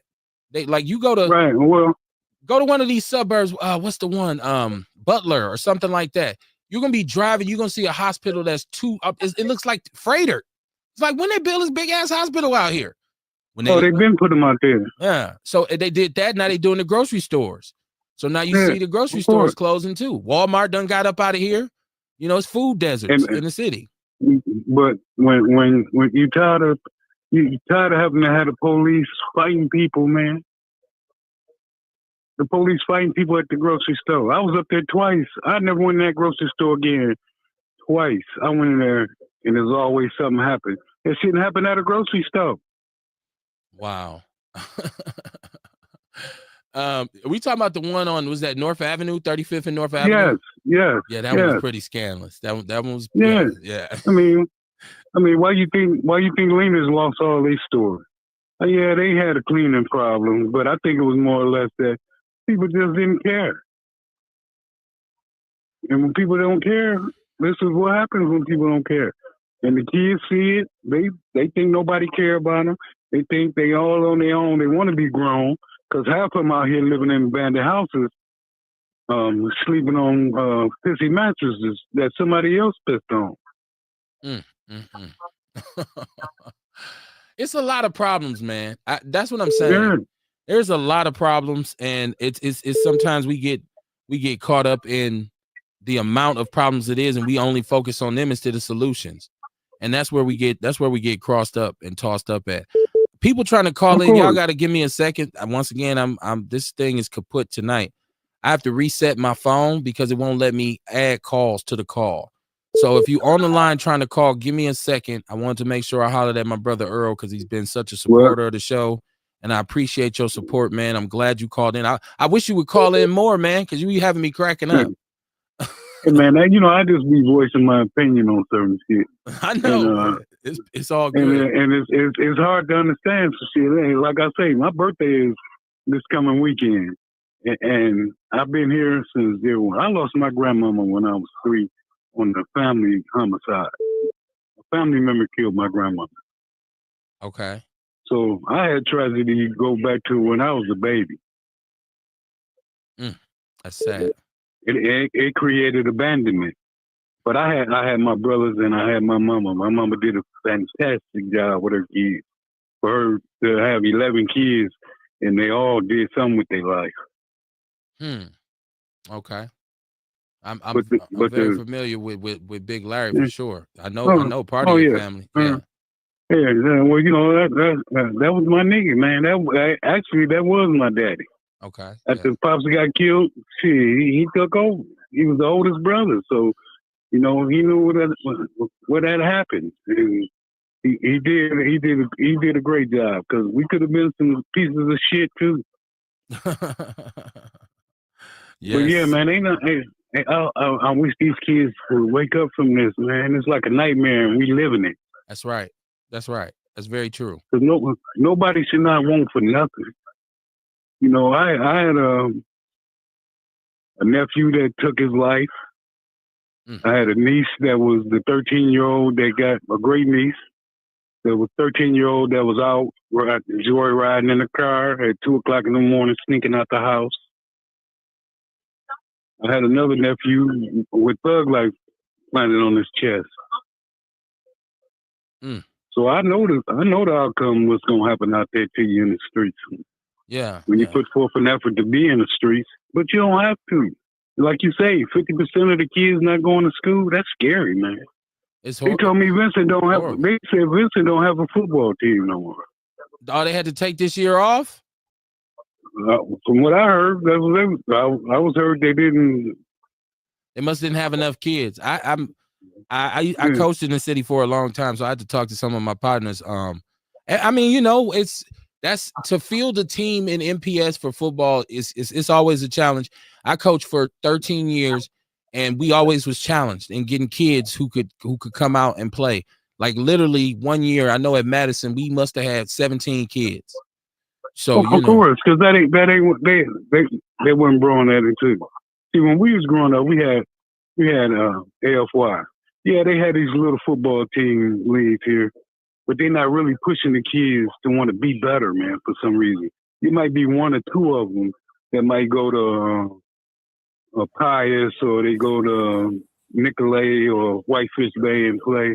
But I'm talking about where in the AFY, everybody went when they left AFY. They all went and played high school football. I played for the Vikings, so I know about AFY, but I can tell you this. I am a first winner of the championship of the. I played for the Spark. Okay, so he played for the Vikings. Yeah. Kamar Holland Westlawn, man. He hollering about. Oh, they couldn't deal with us. We was undefeated and unscored on when I played. So listen though, but I can tell you this right now, and really what has contributed to this is we had a season like that too.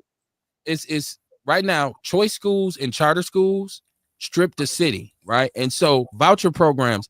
Now we got open enrollment. So a lot of kids who are good athletes, because this, believe it or not, as great as AFY was, the Pee Wee leagues here now are actually better. They function, they're more structured. There's more investment in them.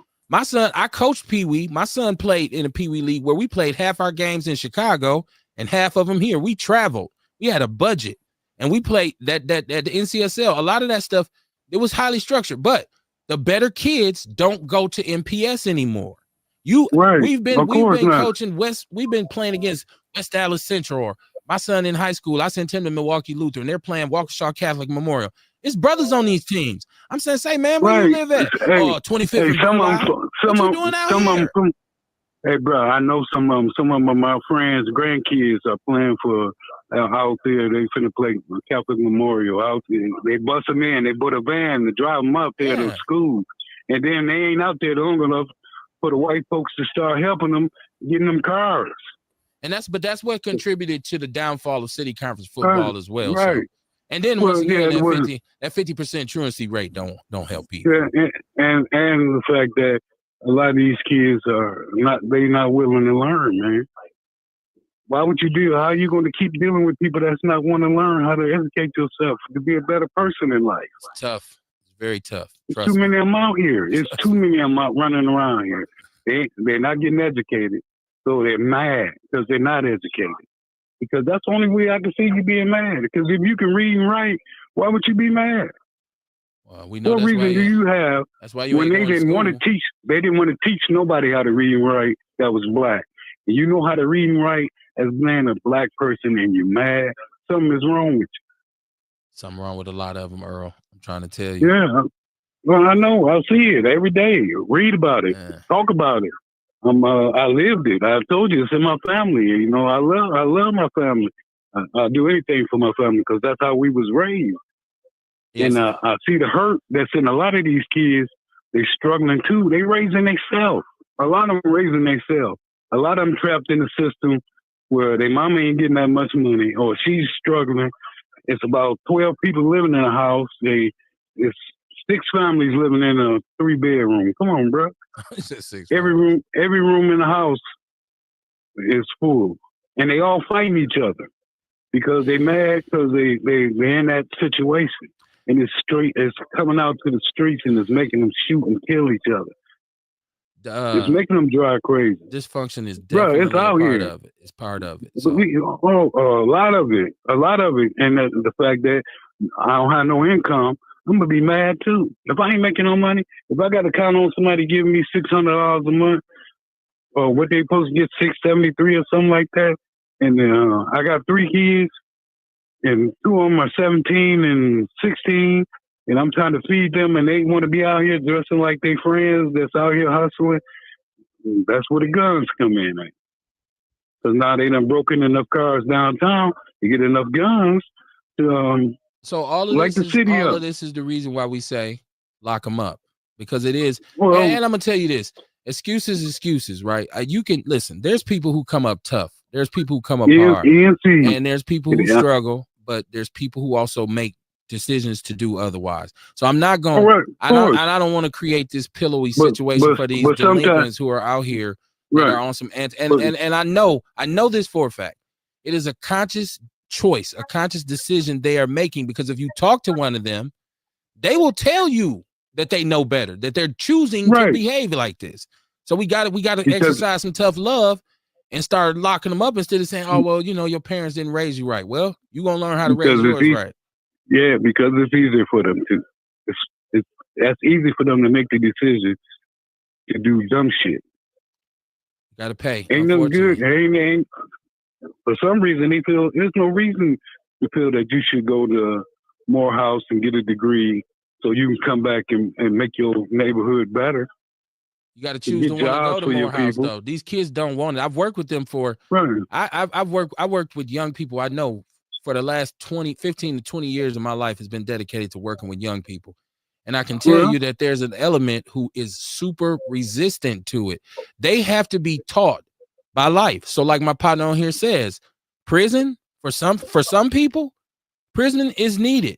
In order to really get their attention, you got to go lock them up. This dude wasn't going to chill until he sat his ass down. And then he figured it out. Like, shit, they done gave me 25. And yeah, because ain't nothing wrong with that, because some of them will get educated. The fact is, if they don't accept their advice, life gonna teach them. Right. Yeah. Bottom line. Yeah. Which is true. You got to understand the system, bro. The system is for you to fail. It started a long time ago. We just still in it. We just living long enough to see the ending of it. I don't think this the end. I think this the beginning of what they wanted. I believe this is just the beginning of, because we fought against it for so long. We wasn't totally sold. We wasn't totally corrupt. It's just we're where they wanted us now when they established this. Right. But people say the system fails us. The system is actually working. It's doing what it was intended to do. And it ain't gonna stop. They ain't changing nothing to make it better. So we gotta change look at ourselves. What your boy do. You know, I mean, in the policies they make the policies. We gotta live by them, because we don't get out there and vote to get the right people in there that's gonna look for our best interests. Because the people we put in there don't do our best interests. Look at your mayor. Look at the way he acts. Like I still. I think my phone. This phone is acting up. I got to restart it. If you're trying to reach us by the phone, give me a second. Let me reset the phone. Maybe I overloaded it, Kamar. I had too many callers on it. It said you can't even place calls on hold no more. So I had to restart it. So give me a second with the phone calls, y'all. Let me catch this chat room, because man, oh man, have we missed a lot. Erica Hunt was, and if you're just catching up, Facebook ended my stream. I had to start it over. So I had to check into Facebook again. So share the show. Share the show is still on the air. If you are like, man, what happened? It wasn't me. It's Facebook and StreamYard having some kind of issue. And it gave me a message that said we're having issues with Facebook. So, but we're on still. So tell a friend to tell a friend the show still's on. Beauty Waddington said men date outside their race more than women. Okay. I said women. I did say a woman. Yeah, it goes both ways, but usually for the same reasons. Erica Hunt said dating out of my race was the biggest mistake I ever made. Erica Hunt said Trump is sublimely doing that now. Ian Jordan on the chat, he said too many black people that identify as black support anti-black policies politically. That might be true too. Carrie Walker Jones in the chat room, she said they are all made from us. That was to Kamara's point of everybody at one point was melanated. She said that's Sean Antenna. No, this time it was my phone. My phone just I said I had enough. It just crashed on me, y'all. I hope it come back on. Let me make sure this thing coming back on. Said, but the Republican Party does not support reparations. And if we have a lot of black men and women in said party, so that would be very difficult to get accomplished. I honestly don't expect Republicans to be the ones to finally pass reparations. I don't. I think there are more racist Republicans than there are racist Democrats. I honestly believe that. But I think there's still, it's close. I think it's close. But just how they move, and just even with Trump being in office right now, and this is their man 50 grand, I think that, like I said, I think there's more racist Republicans than there is Democrats. But it's a lot of racist Democrats too, so don't you sleep. The argument is 40 acres and a mule, said Orlando. Aaron Brown said his line dropped. Mine too. It was my phone, Aaron. It was my phone. This is Erica Hunt. She's laughing. I don't know why she's laughing. Maybe because my phone dropped. And Earl Henning was on the line, who's dropping some game on us. Shout out to Earl. Let me see if this thing will restart. Orlando said the phone lines, are they open? They should be now. I got an issue with my internet provider, y'all. I think I might have to get another internet provider. I don't know. They did some bullshit to me today. What they charging me? Orlando said the phone lines, yes, they are open now. I believe I can get y'all on now. Okay. This is Carrie Walker Jones. She said they're combining schools now for sports. I didn't know Vincent didn't have a football team this year. I did not know that. I'm gonna have to look into that. That would be so sad. That's a huge school, Kamar. And they got probably the most beautiful campus. They just got a new stadium built. That's horrible. That's horrible, man. I was just finna say, didn't they just get a new stadium? That's horrible. Yeah, man.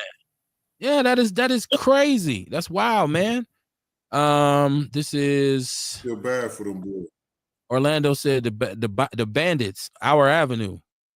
Yeah, all them 20-year-olds on that AFY team. Goddamn Our Avenue, dirty asses. Kevin Barnes, why are you not in office doing the things to change the state? You have a crew that can change. This is Beauty. This is Beauty saying, why are you not in office doing the things to change the state? You have a crew that can change and make a change. I see you in the next 4 years. I can see you as president of the United States. You are a right fit for everything that's needed within your team. Beauty, I'm not going to be president in 4 years.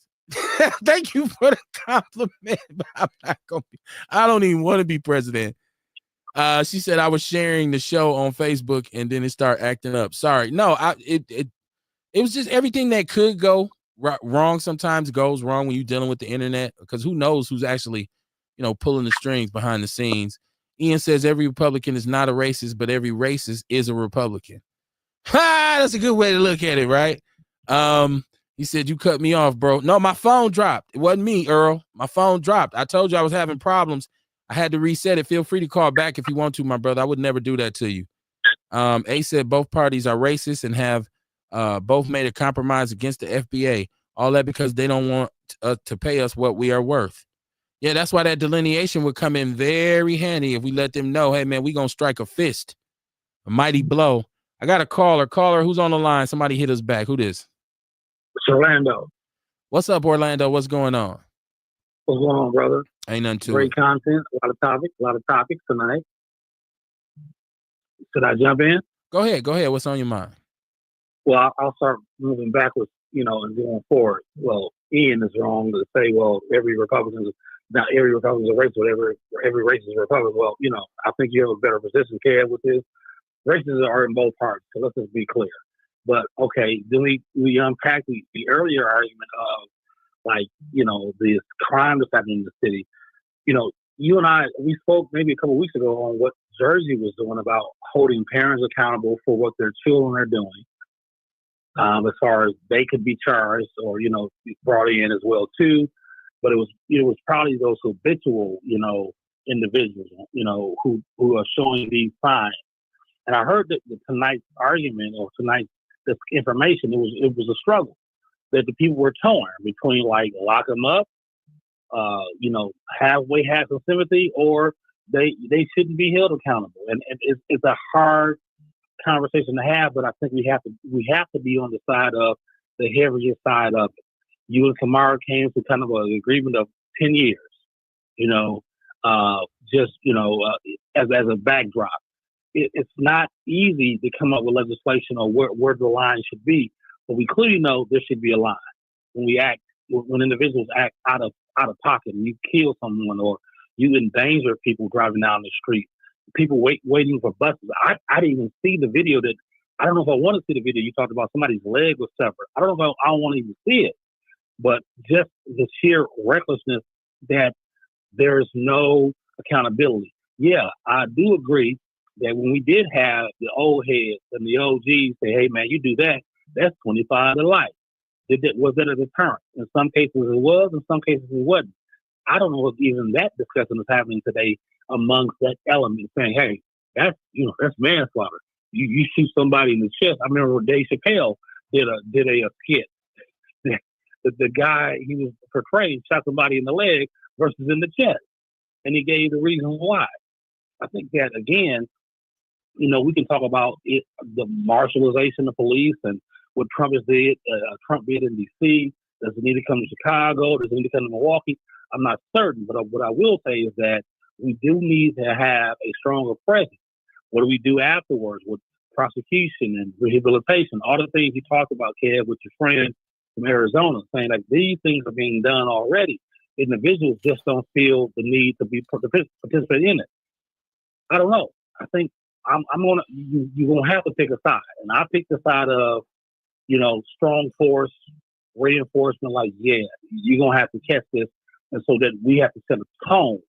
And if we got to go to the schools and every juvenile corrections facility and go down what these charges are, and if you do this, then you need to know that even go to the schools or the juvenile correction facilities, the group homes.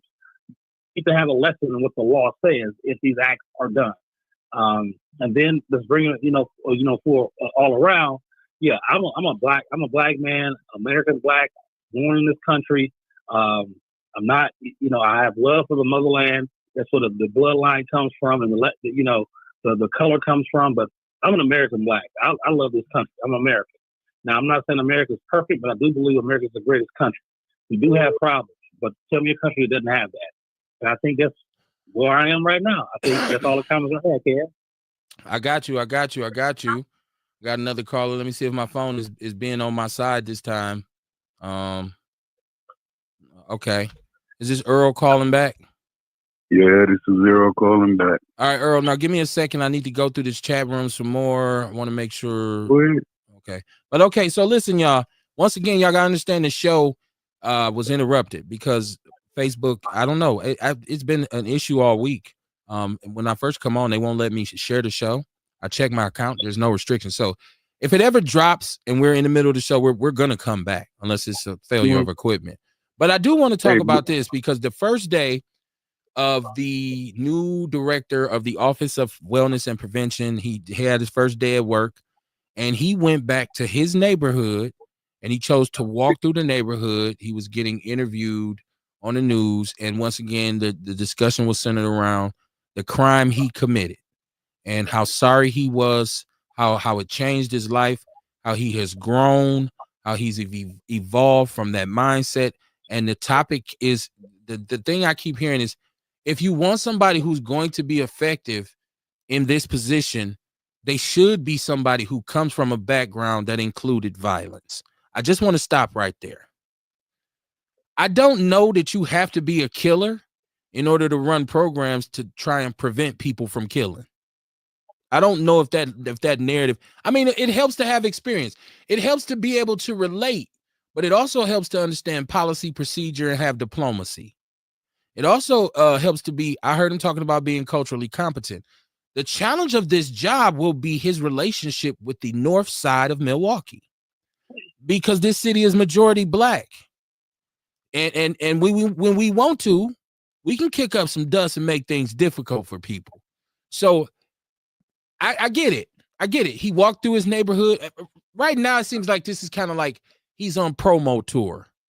Like right now, they're just kind of saying his album coming out, right? Like I feel like he's just performing, but I want to make sure that it's understood that he understands that he needs to figure out, and maybe he does, he needs to figure out how to coexist and work with the black organizations on the north side of Milwaukee. I get that you're remorseful for what you did. And I believe you. I believe you're reformed. I believe you do speak to people who coming from these situations in these communities. But can you deal with us is my question. That's my question for him. Yeah, tell them, can you deal with the same people that they won't give a job to, that wants a job because they felons or they done killed somebody? That's where the light got to shine at, bro. I don't care about you having a job, but what you gonna do about the job? I don't care about you killing nobody. That's your life with God. You gotta repent from what you did when you killed somebody. That ain't real. I mean, there's other people out here that just given that opportunity, they probably could change. I'm glad the brother changed. Hopefully he don't kill nobody else, or don't nobody kill him from him trying to stop somebody from killing somebody. So it's a great story. I think this makes for a great story, but this problem is bigger than, first of all, I think this problem, this office, I think this office is what do they call it, Kamar? I think the hype is too big. I think that this is overrated. I think this office is overrated. Number one, because they really have no legislative policy power. They're not law enforcement. They are just basically civilians who have been given. They're handing out flyers, and they've been given a title. What'd you say, Kamar? They handing out flyers. It's a job, right? It's a job. It's a job, a six-figure job at that. It's a job. Not for the workers, but so go ahead, Kamar. Tell me what you think about this. The person that's running it ain't that. No, that's what I was saying. It's just. Go ahead, Kamar. Go ahead.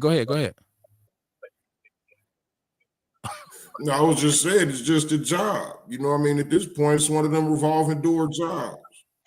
Right. Yeah. Well, he is a six-figure. The leader is, but it kind of goes down the pay scale. Now that's scary. That's scary because the reason why I'm saying that is that when you see that the color of his skin, the first thing you say is, "Oh, he could have been white," but we know he's Puerto Rican, Mexican, one of the Spanish brothers. So we trying to see what's the big outcome. So the stuff that certain people do, you can see that they not trying to stop nothing. Because if they was trying to stop something, it would have happened a long time ago. With the fact that the things they was doing to create these problems that we having now. I just think that. Go ahead. I'm sorry. No, I want to go to the chat room because there's some important stuff being said in there. And I'm gonna get back to you, Orlando. Give me a second. This is Ian Jordan. He said the Democrats' policies are not the best, but right now, because of the Republican Party supporting Donald Trump, we have to find a more moderate Republican or Democrat. Look at Gavin Newsom. He's pretending to be moderate, and he's gaining steam. Sharita Shaw is in the chat room. She said it's a great story, but it's rare, and I feel nepotism happening. Beauty says she's done, OG. I don't know why she done with you. I don't know why she done. She says she done. I don't know. Crystal Ship, shout out to Crystal Ship. She said he's worked with organizations that work with black and brown that were formerly incarcerated, Many of them are employed as violence interrupters. I have personally worked with the organizations that fall under his leadership. Okay, so she's somebody who's going to advocate for him. That's dope. That's dope. She said they show up on the scene of crimes and at the hospitals to work with the families that have been hurt by violence. I'm very, very, very, very aware of what they do. We've had them on here. Shout out to Tay. Shout out to Mendoza, who were once part of that organization. Shout out to Mark Briggs, who's working with them now, who's one of my homeboys. We had Reggie Moore on here. We talked about the intentions of the program. I understand what they do, but the issue was what they were doing was a little bit reactive. I thought we all agreed that it was more reactive than proactive. Therefore, it wasn't prevention. Now, if we're going to say where they're preventing more violence from happening, that's okay. I can understand that. And my issue is not, and I don't have an issue with him because, first of all, I believe that this is a process. He was able to skip the line for whatever reason. You know, it ain't what you know, it's who you know. Always. So if you know the mayor and you know some Especially people here. who can hook you up, then you get that's what happens. So yeah, that's what especially happens here. here because it's a city of silos. So that's gonna happen. So this is at White Constant, and we know all whatever they say is what holds water. They give a black man a job as mayor.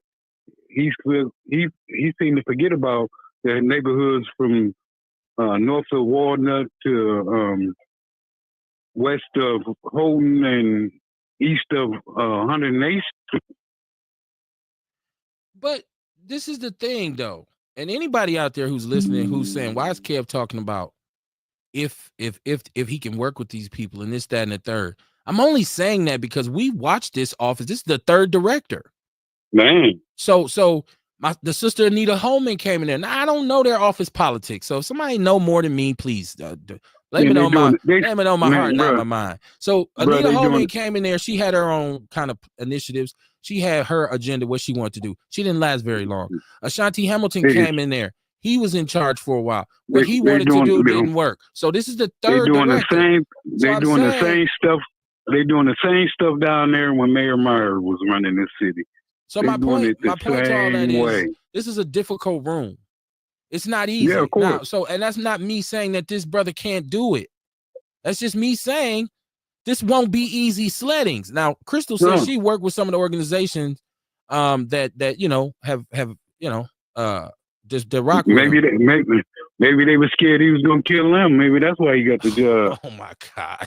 Okay. Crystal said, I'm not personally advocating for him because I don't know him personally. Right. I'm saying that I've seen, this is Crystal Ship in the chat room. She said, I'm saying that I've seen him working with organizations like Community who primarily work to reduce recidivism. That's dope. That's cool. I thought you were advocating for him. I'm sorry. Maybe I misquoted or misunderstood. But let me see. Brenda Peterson, she said, it's a great question. I think it is. She said his comments was that he's not Democratic. He said he's not a Democrat. He said he was going to bring the pressure. And he said he hopes that people are ready for the pressure that he brings. And he told the mayor, if you ain't ready for the pressure I'm going to bring, fire me then. Oh, y'all going to have to fire me. So I said, but once again, what was our question, Kamar? That night we kept saying, pressure on who? He gonna have that job for a long time. Who the fuck is you? Pressure on who? Who you putting pressure on? I just like to. Oh, and I put Reggie Moore. Kamar, did you see this? I don't know if y'all seen this, Earl. I know you be in the People's News Network. I put up Reggie Moore's response to this appointment, and he said that initially there was some questions he had for his statements that he made in his press conference. And he went on to talk about the complexity of the position and the challenges and the importance of the office and this kind of thing. But he even said, like, hey, I had to ask him, like, who you putting pressure on? Right? Like, and what is that? How does that pressure look? But I also would like to say this. I think maybe we asked this question on the last show, but I'm asking it again tonight. What does success look for? What does success look like with this office? Is this a numbers thing, or when we say that office is successful and is doing what it does? Because I personally believe it does not have the power to unilaterally bring down the homicide rate. I don't think that it has enough. I don't think it has enough tentacles to do that. You know what to bring down the homicide rate in this city? An anti-poverty initiative. Bingo.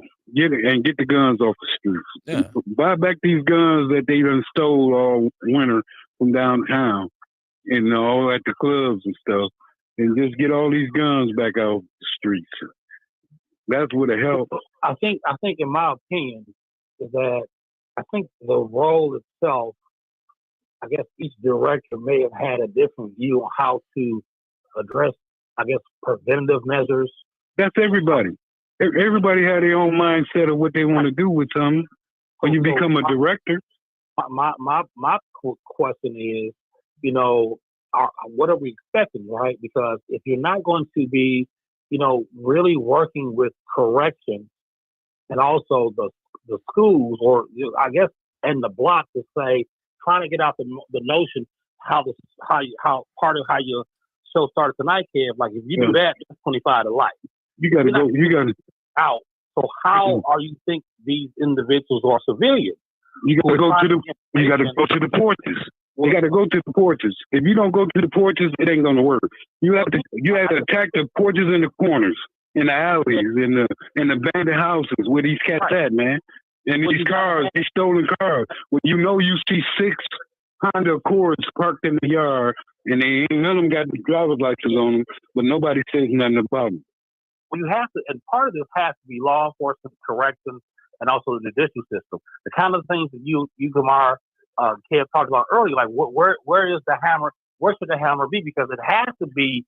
If I can't talk to you and can't prevent you to say, hey, I know there's beef in the block right now. I know there was somebody stole somebody's car or looked at somebody's girl, whatever.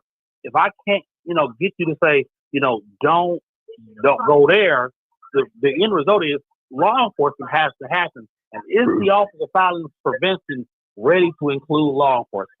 Bro, when you have kids that don't even care about living, it's stronger than that. They don't care about life, bro. Then if you got kids about life, then others who do care about life have to be protected. The same thing with courage, right? That's why you gotta lock them up unless they want to be better. Lock them up to y'all. Listen, Orlando, listen, I want to make this point too, because I think people often get this twisted. This is not a show to criticize people who are doing that work right now. If you are working for that office right now, shout out to you. I don't care if you're handing out flyers. I don't care if you're walking around with a flashlight. This is a very tough undertaking, and it ain't for the faint of heart. So I applaud your efforts, but I do want to say this. The people who organize these or who set up these organizations and run them need to come up with plans that make you more efficient. They need to come up with a way to streamline the process so it won't be so I'm putting my neck on the line. And part of that is you have to make up your mind whether you're going to deputize people, because you are working with law enforcement one way or another. The community ain't gonna trust you. You're gonna go out there, especially, and I know there's a confidentiality where they say, hey, well, I deal with the people, so I tell them all the time I can't talk to the police. But you tell me you got a dead baby laying here, or a dead elderly person, or a dead person, period, and you know exactly what happened, and the police know you're integral in this neighborhood, they'll just subpoena you to come to court. You don't get to just say I can't tell y'all. So there has to be, I don't know who just said that. There has to be some line or relationship established with them and law enforcement to say, nah, this is what you're going to do, because prevention is different from reaction. Like I keep hearing people say, well, they do a brave thing. And I won't ever say anything different about these people. They are brave. Because especially after it's a homicide, my big ass ain't finna be out there trying to ask questions and shit. Because, hey, bro, they risking their life going out here behind these idiots that's got these guns. So, yeah, I raised the flag to them all that want to be out here to try to save some people that want to be idiots, But we got to understand one thing. The idiots don't want to be nothing but idiots. So you got to lock an idiot up. Idiot will come better when he locked up, and you put him somewhere where he can get mentally trained. You're not supposed to want to kill people. Right. If you mad at somebody, you ain't. We have already established that. I think everybody on the show has always, because we've talked about crime and punishment on here, even when it comes to our youngsters. See, I was a person who advocated them actually building some sort of facility here on the north side. And I know a lot of people were against it, but I'm like, if you look at up north in Wisconsin, it ain't dairy cowing like it used to dairy cow. Nobody wants. They get money. Nobody wants that in their neighborhood. They build but hold on. See, because once again, you got space here for this. And those white people their economy is centered around these prisons up north. They're not farming like they used to. They're living high off the hog. They're making a decent wage off our people. So why not? You just had Master Lock close. You could have made that into a hell of a facility and put these youth right there where we can touch them. We can see them. All the programs Kamar talking about, anything you wanted to implement, from teaching them about their lineage and being African and all this, it'd be sitting right there on center. You could pull right up and go in there and do a program. No, because they don't want to drive back down here to work. Well, that's why you hire people from down here. Hire people from down here to work there then. The problem is they're not hiring them for jobs now. That's creating this problem. You have the opportunity to have one of the centers here I think two of the centers right here off of Titonia. Titonia and Good Hope. And what happened? Mill Road. And we voted against it. Next to the police academy. And we said, no, we don't want them folk, our cousins, next to us. No, we didn't say that. They said that. No, it was us. It was the people in those neighborhoods, the people in those communities said they didn't want it out there. That's us. Right. No, you have to. What's over by the police academy? Green Tree housing. That neighbor, I used to live over there. It's a lot of black people over there.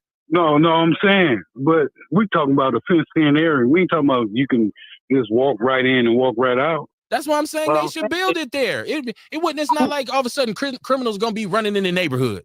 Not like people who were saying that. I'm like, why? Let them build that shit there. You know what I'm saying? Hey, you know why? Because some of them happy that they family up north is locked up. Get the fuck away from me. Right, I'm with you, because we were at the community meeting. They held like 3 of them. And by far, we held, as far as Africans or Black Americans, we dominated the population in the room. Yeah, of course. I mean, the whole point we don't go visit them up there anyway. So when they get locked up, you might have 1 or 2 family members to go see what they're doing up there. It'll damn sure easier to see them if they on on Mill Road. They wouldn't. Yeah, right, Rock, but they don't want Wisconsin. Let me get the rest of the chat room, y'all. Sharita Shaw said, she said, success is money right now. She says success is survival. I'm talking about, when I say success, I'm saying, what could this office do to make us say this is working? Like, once again, I'm not, I'm a peninsula maybe, but I'm no island. So I'm saying, my personal thing is it I don't believe they have what they need to bring down the homicide rate. Yes, okay, do use some of that money and buy some of these guns back off the streets. Some of them will give them up. Some of them want money. No, real criminals ain't taking their guns to no buyback. Because you could do that now. Dope fiends to do that. Not if you out here thugging. Especially the guns they using is hot. They're not gonna take them and sell them back to a police station. Like you gonna sell them. No, it ain't how it's set up for the police to do. The police there, but it's not set up for them to interfere with the buyback.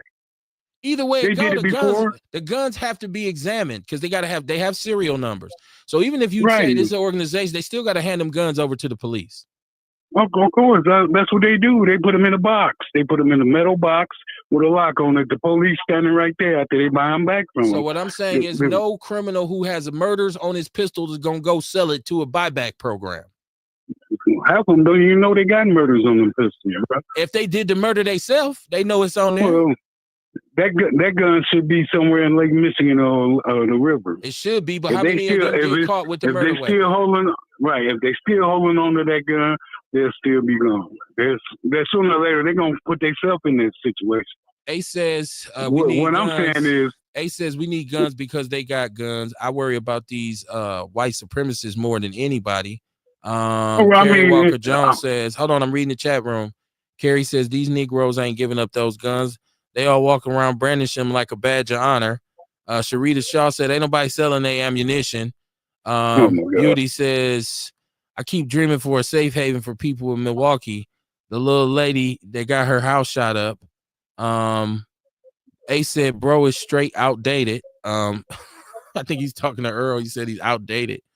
Earl, well, I'm outdated because he's still a fool running around here with stolen guns in his house. I don't think Ace got no stolen gun in his house. I think Ace is a law-abiding citizen. Yeah, okay. I think he is, Earl. Hey, if you can buy, bro, if you can buy one gun from a crackhead, there's one gun less that's gonna be out here killing somebody with it. So I don't want to hear that shit they say. I'd really like, it's just like we say, and when we had Eddie Silas and my brother and Prolific Firearms on here, and I think they'll be back Monday, and I said that we needed to have more qualifying when it comes to purchasing a firearm and change those laws. But he made a great point in saying over half the guns in Milwaukee that are utilized in violent incidents are stolen guns that they stole out of somebody's car. I took that right. So once again, it's not a situation where they're going to steal that gun out the car and then go do something with it and then say, oh, they're having a buyback program and take it up there and give up the gun. Might not. Then again, they might do. Nah, they don't though. They're getting caught right now, and they still got the firearm that they did the murder with. Most of these cases that I'm reading, they got caught with the gun that they did. The firearm, the bullets at the scene matched the firearm that was in his possession when we caught him. Right. And that's why I'm saying. So what happens when they let them back out here anyway? I would have to say the gun owners are being a wee bit careless, leaving the firearms in the vehicles that people can get into. You got to make those. But they don't have a choice when you go into a place. If you go to the Bucks, if you go to the Bucks game, you can't carry your gun in the Bucks game. Right. Well, we definitely have to have locking devices in our vehicles for firearms. No, they made it when they made it easier for you to carry and conceal guns in the state of Wisconsin. That changed the whole outcome. I'll tell you what, if you got a permit to carry a concealed weapon, all you got to do is conceal it and take it in the store with you. See, what we want to do, what we do when we get them concealed things, we want to walk around with it out so everybody can see it. Like, but brothers want to be cowboys. And we just talked about this with Eddie Silas. To be able to carry conceal increases your strategic advantage because you got him tucked. Don't nobody know you got it. That's the purpose of it. Let me tell you, I don't want nobody to know I got a gun. That's the purpose of the permit. That is the purpose. So you won't have to leave it in the car. I'd be in all these with my gun on me. They just wouldn't be able to see it. You can't go to the Bucks game with it on you. You can't go. It's a lot of places that say no firearms allowed. Right. You can't. It's a lot of things you can't do. So if you tell me if I'm coming from let's say Whitewater and I drive down here to go to the Bucks game, but I got a gun, so I can't go in the Bucks game, what you think I'm gonna do? I'm gonna hide it somewhere in my car. What should happen is that there should be a gun check-in at the Bucks game, so I can get it out of my vehicle and check the gun in, and when I leave, I can get my gun and go back to my car. Damn. That's too much, man. I don't think they want. Hey, Orlando, I think the only problem with that is the potential for. Did you just hear what happened today? The potential for liability, though, Orlando. The potential for liability there. If the Bucks cannot patrol their own parking deck, that they don't have people just roaming through the parking deck. Bro, these people shoot up churches. You got people shooting up churches with kids in it, man. That's the truth. What does it mean about being a law? So if I'm having the opportunity, that just wakes another idiot up. If I'm having you can carry this gun down to the Bucks game and almost walk in with it. I don't know why you need to go. Why you need to carry a gun to the Bucks game in the first place? I think you should know not to take your gun to the Bucks. Because they feel they got these Caucasian people feel it's unsafe to be in Milwaukee. You thought what happened to was 3 years ago when they had a shootout down at the Bucks at the rally area, whatever that was. Yeah, you're talking about the Deer district. Hold on, y'all. Let me finish this chat room. Kerry Walker Jones says the safest place to live is right by the prison. Escaped criminal is not waiting around the hood. They were trying to get as far away as possible. Ewok's in the chat room. Shout out to Ewok. He said, like it or not, now ain't the time for black folks to give up no guns. Crazy, ain't it? Carrie Walker says, she said, hold on, let me finish the chat room, Earl. Let me finish the chat room. Because I'll get behind. Earl, Ernest said, like it or not. No, that's I already read that one. This is Carrie Walker Jones. She said, if you go somewhere you know you can't have it, then you leave it at home. That's all I was saying. If you living that scared, you don't need to leave the house. Beauty said cars be stolen at the arena. ENC Jordan said, Earl, lock it in a lockbox. In my truck, I have a lockbox. They steal the truck, they got the lockbox. Right. Well, there's that. Carrie Walker Jones said you can't carry your gun in church. And Beauty Waddington said they don't provide safety like she's talking about down there. I'll just say this, and even on it, because once again, we can't beat a dead horse. I'll just say this. If you get a carry and conceal, and these are people who are legal gun owners, you go through the process, you get a permit. Some of them are idiots too. Well, some of them are, but I'm saying usually if you're going to take that step, you know, you're going to behave a certain way. Of course, there's fools in every realm, but I think this is how this thing goes. If I am carrying a concealed weapon, now, if you understand firearms, you understand that they come in different sizes. There are compacts, there are full-size firearms. They make them, they can customize them to the size of your hand and what you're comfortable with. If I'm carrying something concealed, if I'm carrying some concealed, I'm gonna put that in my jacket or under my shirt or wherever, and I'm going where they won't know. They can say you ain't supposed to have that. Now I know if I go to the Bucks game and they hit me with the wand, I'm in trouble. But if I'm going in the grocery store, if I'm just mundane things like you see corner stores that say you can't have your firearm in here, it's concealed. They don't know I have it. I go in church. They don't search you when you go. If I'm going to church and I feel like I need to have my gun, I'm just going to conceal it and go in. I'm not going to wear it on my waist. Like, no, because we got open carry. That's why they came up with the permit to carry conceal, because we were already open carry. So that's the point. Now I wanted to listen. What time is it? Okay, it's 9:47. First of all, I wanted to give DC Crowley some credit because I always talk about when they do something wrong. And Kamar, I don't know if you even were up on this because you are an entrepreneur and a small business owner. Did you have access to these funds that DC Crowley created this program through the Wisconsin Economic Development Council, in which local Milwaukee businesses got $10,000? Never heard of it. Okay. It was you got to hear about it, get it. It was in the Journal Sentinel today. Right. Never heard of it. I didn't know if this was something that was made available to people who own businesses or not.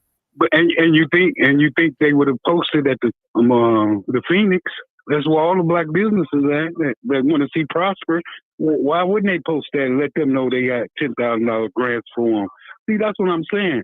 They pick and choose who they want to get the money to, man, and it's scary in the city. It's like they out here. Let's see if they can do it. But if he give me a couple of dollars back, I'm all right with that. Now, Kamar, come on, once man. Again, so now this is a question for him because I'm always like curious about when you are running a business. Is this something that you look for? Because I know you're pretty self-sufficient. So are you looking to the county? Are you saying we need to figure out how to get some of this in on some of this grant money? Or you just kind of like, nah, I'm straight without it? No, I'm not. But I mean, I don't be on. Yeah, my screen's slowing down. Why, but I was saying, hold on, Earl. I want to answer the question. Go ahead, Kamar. No, I was saying I hadn't been looking for nothing, but I do know it do be stuff out there. But you know what I'm saying? I just hadn't been looking. I be slipping on that shit, that type shit. Okay. You might be able to still get in. You might still be able to get in. Right. Ain't nothing wrong with getting the next juice squeezer, the professional juice squeezer to squeeze the juice out of any. Come on, bro. I mean, I don't. I think it's a good thing though. Anytime you give it, it helps you. It helps your business out. Oh yeah, it is. I hope we need to get, like I say, 35th and North Avenue and Montague, wherever that grocery store is, should be a black grocery store. If we can't get 15 people with $10,000 apiece to open up a grocery store over there, this city will never be good another for black Stark folks. Foods. Who is this? This is Beauty in the chat room. She said, You shouldn't carry one unless you're trained. I agree. I think there's a lot of subtle nuances about owning a firearm that you need to know if you're going to maintain one. But I'm a responsible citizen. I'm not on that tip with the guns. This is Beauty saying, she said they would never give up that right. Let me finish the chat room, Earl. Beauty said, who is this gentleman speaking? Does he play a role in his neighborhood and doing a community meeting every first Monday? I don't think he is. Ian said, Earl, if they steal your vehicle, it is what it is. I don't go nowhere. I can't take my gun. LOL. Beauty I got American Family. Beauty says, you shouldn't carry unless you're trained. I already read that one. This is A saying, hello, you do need a gun in church. You heard about Dylan Roof. Okay. If you stay ready, you ain't got to get ready. Beauty says, I have a great question. Did you all vote yesterday? I didn't vote yesterday. I don't know. I didn't even know it was an election yesterday. So vote for who? I'm waiting on the midterms. Vote for what? I didn't vote yesterday. She said, does he have the first 1 million? Is that 100,000? Does who have it, Beauty? I don't know. Listen, man. Anyways, it's a whole lot to talk about. And I think a lot of times these conversations come off because people want to get it off their chest, and we end up talking about problems instead of solutions. I don't want to be that platform. I want us to always float solutions. And that's all I'm saying is the solution is stop thinking that we know more than these other people out here that don't know shit. So, and you know what I'm saying? I get what you're saying, and like I said, I'm getting ready to shut the show out. So I want to thank everybody for calling in. We're gonna close it out. So peace and love to everybody on the line, everybody who rock with us, everybody who tunes in and shares the show. We surely appreciate y'all. Earl, thank you for calling in. And Orlando, you call in all the time, so I ain't got to thank you. I can't get rid of you, right? So I will see y'all Monday, man. I will see y'all Monday. So Kamar, once again, back to that small business thing. I wanted to talk more about that because this, like, to produce, because we complain about economic, stimulus and economic programs and economic development. And I think that's a step in the right direction to start bringing programs where when you were first starting your business, what if you could have run across that $10,000 boost? Imagine how far ahead that would have put you. Well, yeah. You know what I'm saying? You know what I mean? You're right. You know what I'm saying? I was just saying, with me and my situation, like I do be coming across little small stuff like that, like information or whatever.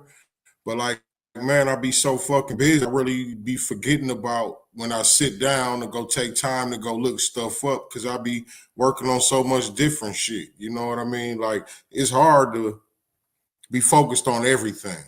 Gotcha. Right. Well, but you're right. Like that's game changing right here, man. But people ask me all the time, why don't you do this? Why don't you do that? Why don't you do this? Why don't you do that? And I'll be like, because I can't do everything.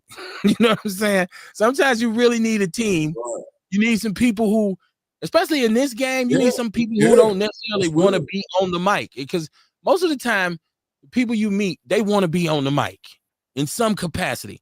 You need a team of people who say, I don't do that. I do this. Kev, the microphone is you. I do this. But most of the people who I meet, they just want to be on the microphone. And they ain't going to share their microphone with me. So it's like, okay. But I understand it. But it's the same thing with what you're saying. You're so busy making the business work that you might miss out on some stuff, some opportunities here and there. But shout out to him, man. We get these dudes so much hell. Yeah. You know what I'm saying? Shout out to him. I wish our mayor was doing that. I know they just did Earn and Learn, but I don't think he could take credit for Earn and Learn. He didn't create it. I remember a while back, Lena Taylor was talking about an agricultural grant that was available for people. You know what I'm saying? So like it do be stuff that, we hear about and some people be on it. Like I know some business owners that be on that shit. You know what I mean? And that's one of their strong areas though. Yeah. Like but they also had that team. They also had that team that gives them room to do that. So, but it comes. It comes. That's why you got to keep grinding. Beauty said, "You would be a great leader, Kevin Barnes." You know what? I don't doubt that I could. that I couldn't. I mean, that I could lead an organization. I'm sorry. I'm just, it has to be no frills for me. I'm getting old, man. I'm about to turn 50 years old. I don't got time for a lot of bullshit, Kamar. And I don't want stress. I don't want stress that will push me into the ground faster than I'm already going. So I don't mind working with I wouldn't mind working with an organization. I'm leading something, but this is an extremely difficult city to work in terms of community stuff. And that's why that was my point about this new director. It wasn't about me doubting whether or not he could do it. I'm not like he didn't have the ability, or I'm not doubting his intelligence or his conviction. I'm saying this shit get difficult when you start dealing with these people in this city, man. Black and white, especially people who are entrenched, people who are already represent a group or an organization. You would think you're gonna jump out there and everybody gonna say, yes, kumbaya, let's go. No, that's not how it works. You're gonna encounter so many egos. You're gonna encounter so much resistance from people. And a lot of times it might just be because they simply just don't like you. Don't got nothing to do with your qualifications or whatnot. It's just like, I just don't like him. I've heard people say that. I've heard people in community organizations say that. Leaders say, I just don't like dude. I never have. I just don't rock with him. So it's difficult, man. I feel like this. God has a plan. And you ain't gonna get no more than you deserve, and you ain't gonna get no less than you deserve. So if that is what he has for me, to go somewhere and take a position of leadership or pursue a position of leadership, it'll come to me. I'm not out here running around trying to, you know what I'm saying? I'm still trying to make my TikTok page work. That shit is all messed up now. It won't load my clips. I ain't putting nothing new up in forever. I'm still trying to figure that out. But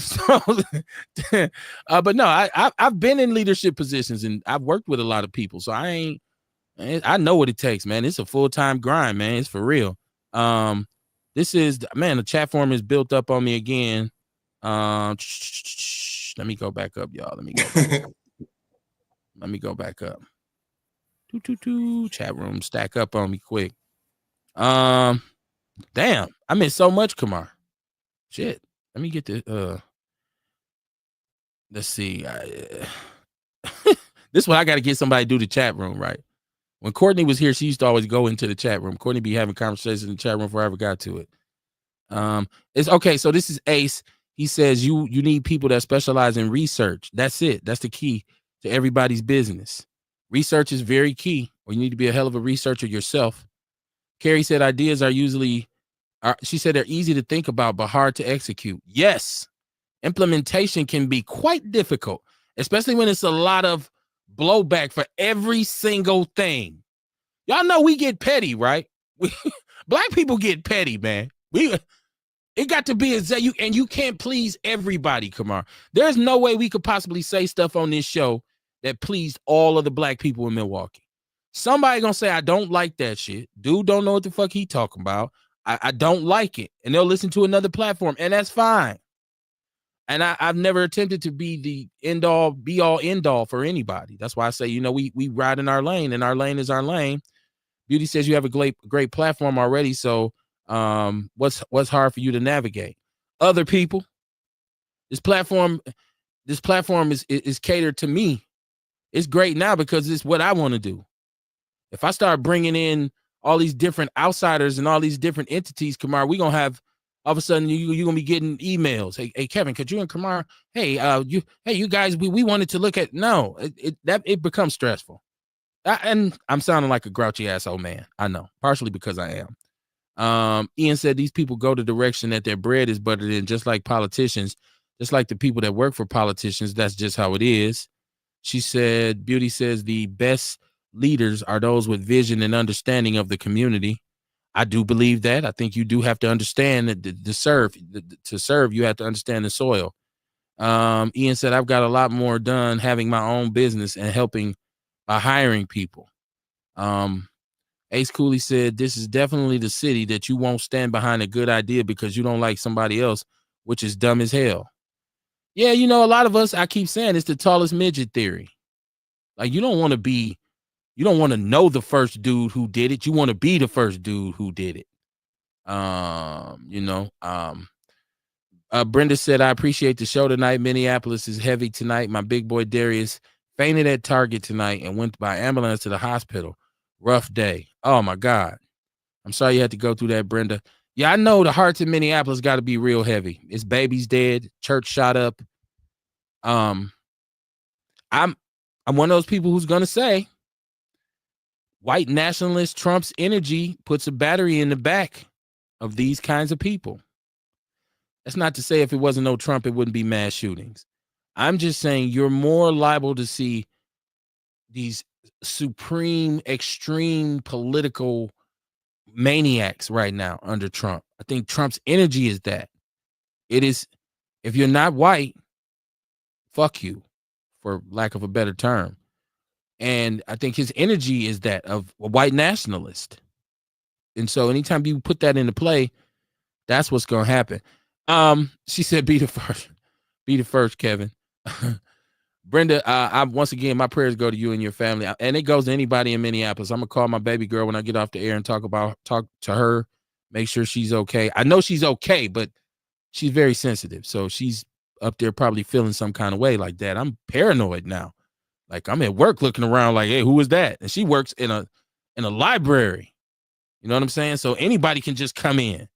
So that's crazy, man. Thank God that it wasn't at her job. Now, Kamar, you a health and wellness guy. We talked about this a couple weeks ago. Picture surfaced of Serena Williams on the internet.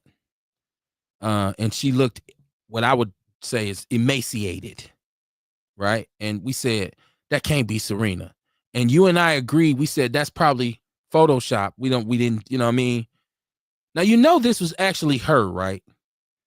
And she has admitted, and I don't know if it's a sponsorship or what, but she has admitted that she's utilizing one of these shots. And they call it now fat shots. And there's different chemical compounds in each of these shots. I should have got the exact name of the one she's promoting. But this is crazy. Did you see this picture? You muted too. She trying to be invisible. She bleaching her skin, taking shots. She's just trying to be invisible.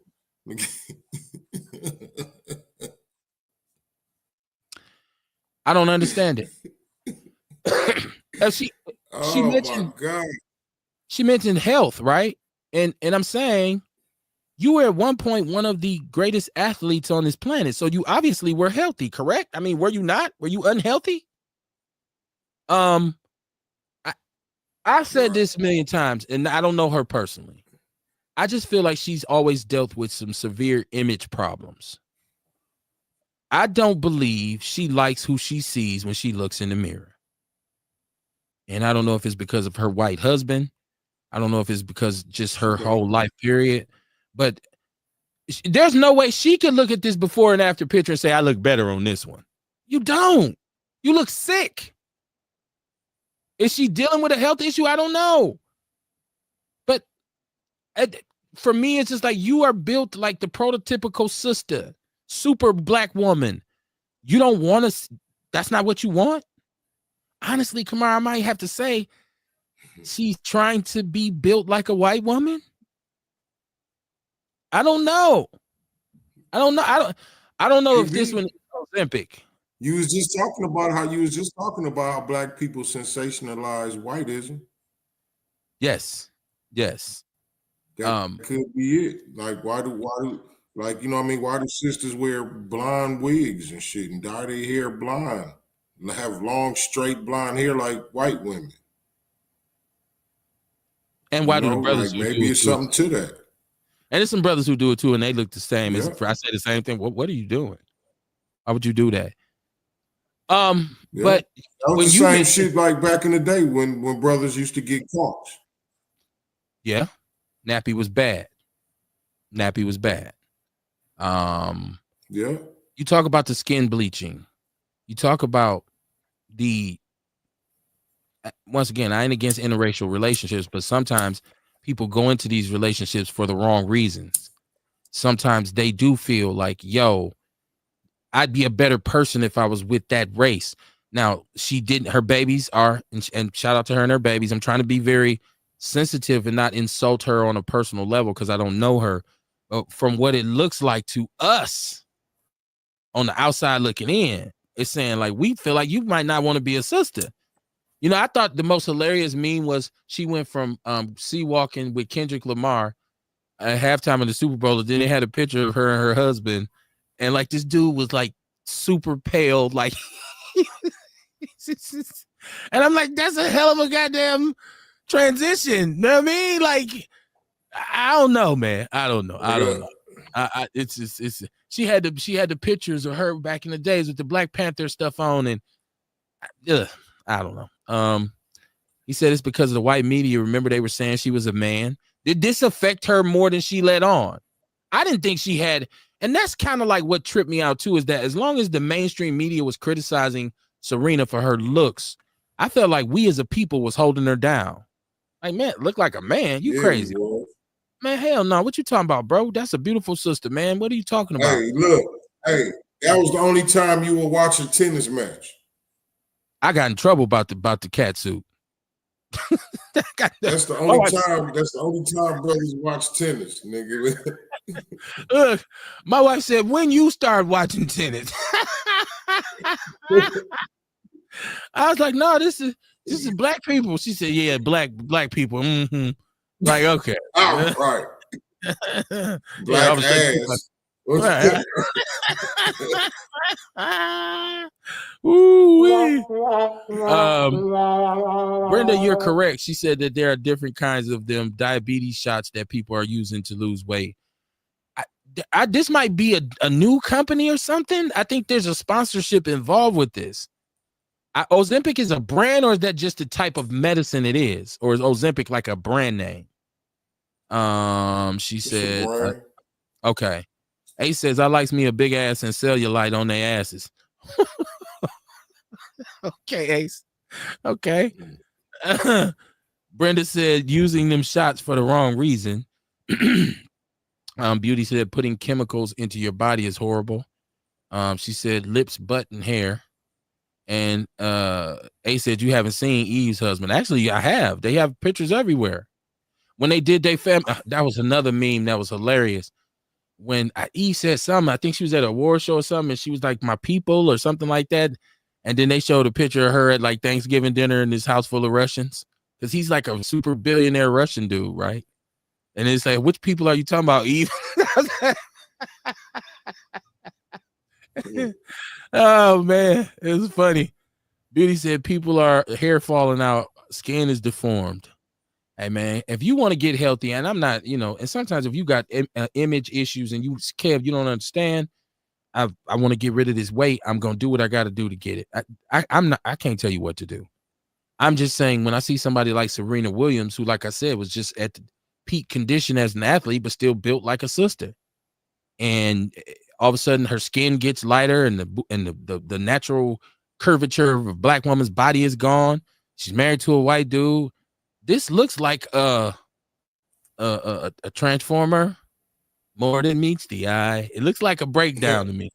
It like says she's breaking away. Like Michael Jackson went from, we seen Michael Jackson, and was that 82 on the cover of Thriller with a curl, and he was brown skinned, and we didn't see him again till 88, and he was beige with straight hair. He looked like a white woman.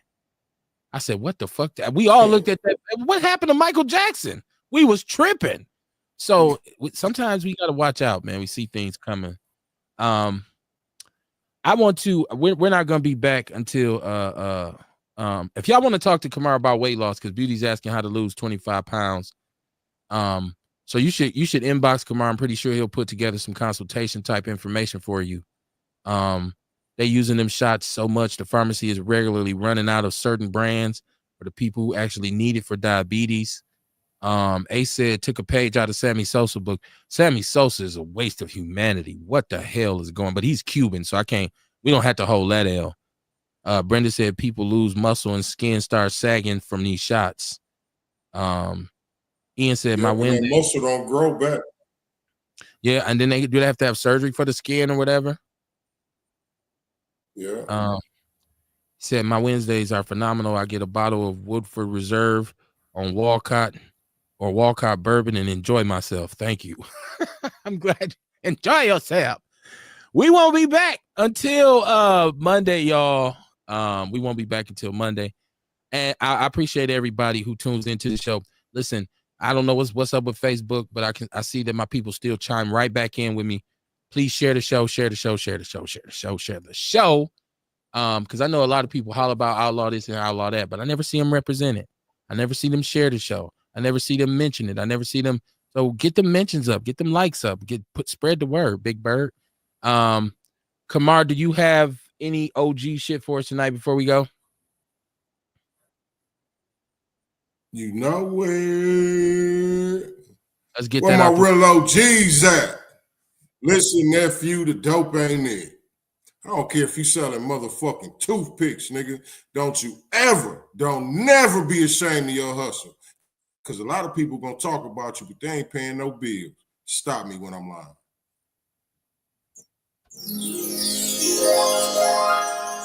Shout out to the real there OG. You go, kid. There you go. House of Vitality. Beauty Waddington, you're right. Monday is the holiday, so we won't be on. We won't be on Monday. Good point, good point, good point. All I want you to do is be the change you want to see, man. Keep your head on the swivel, man. I will see y'all Monday. Peace and love.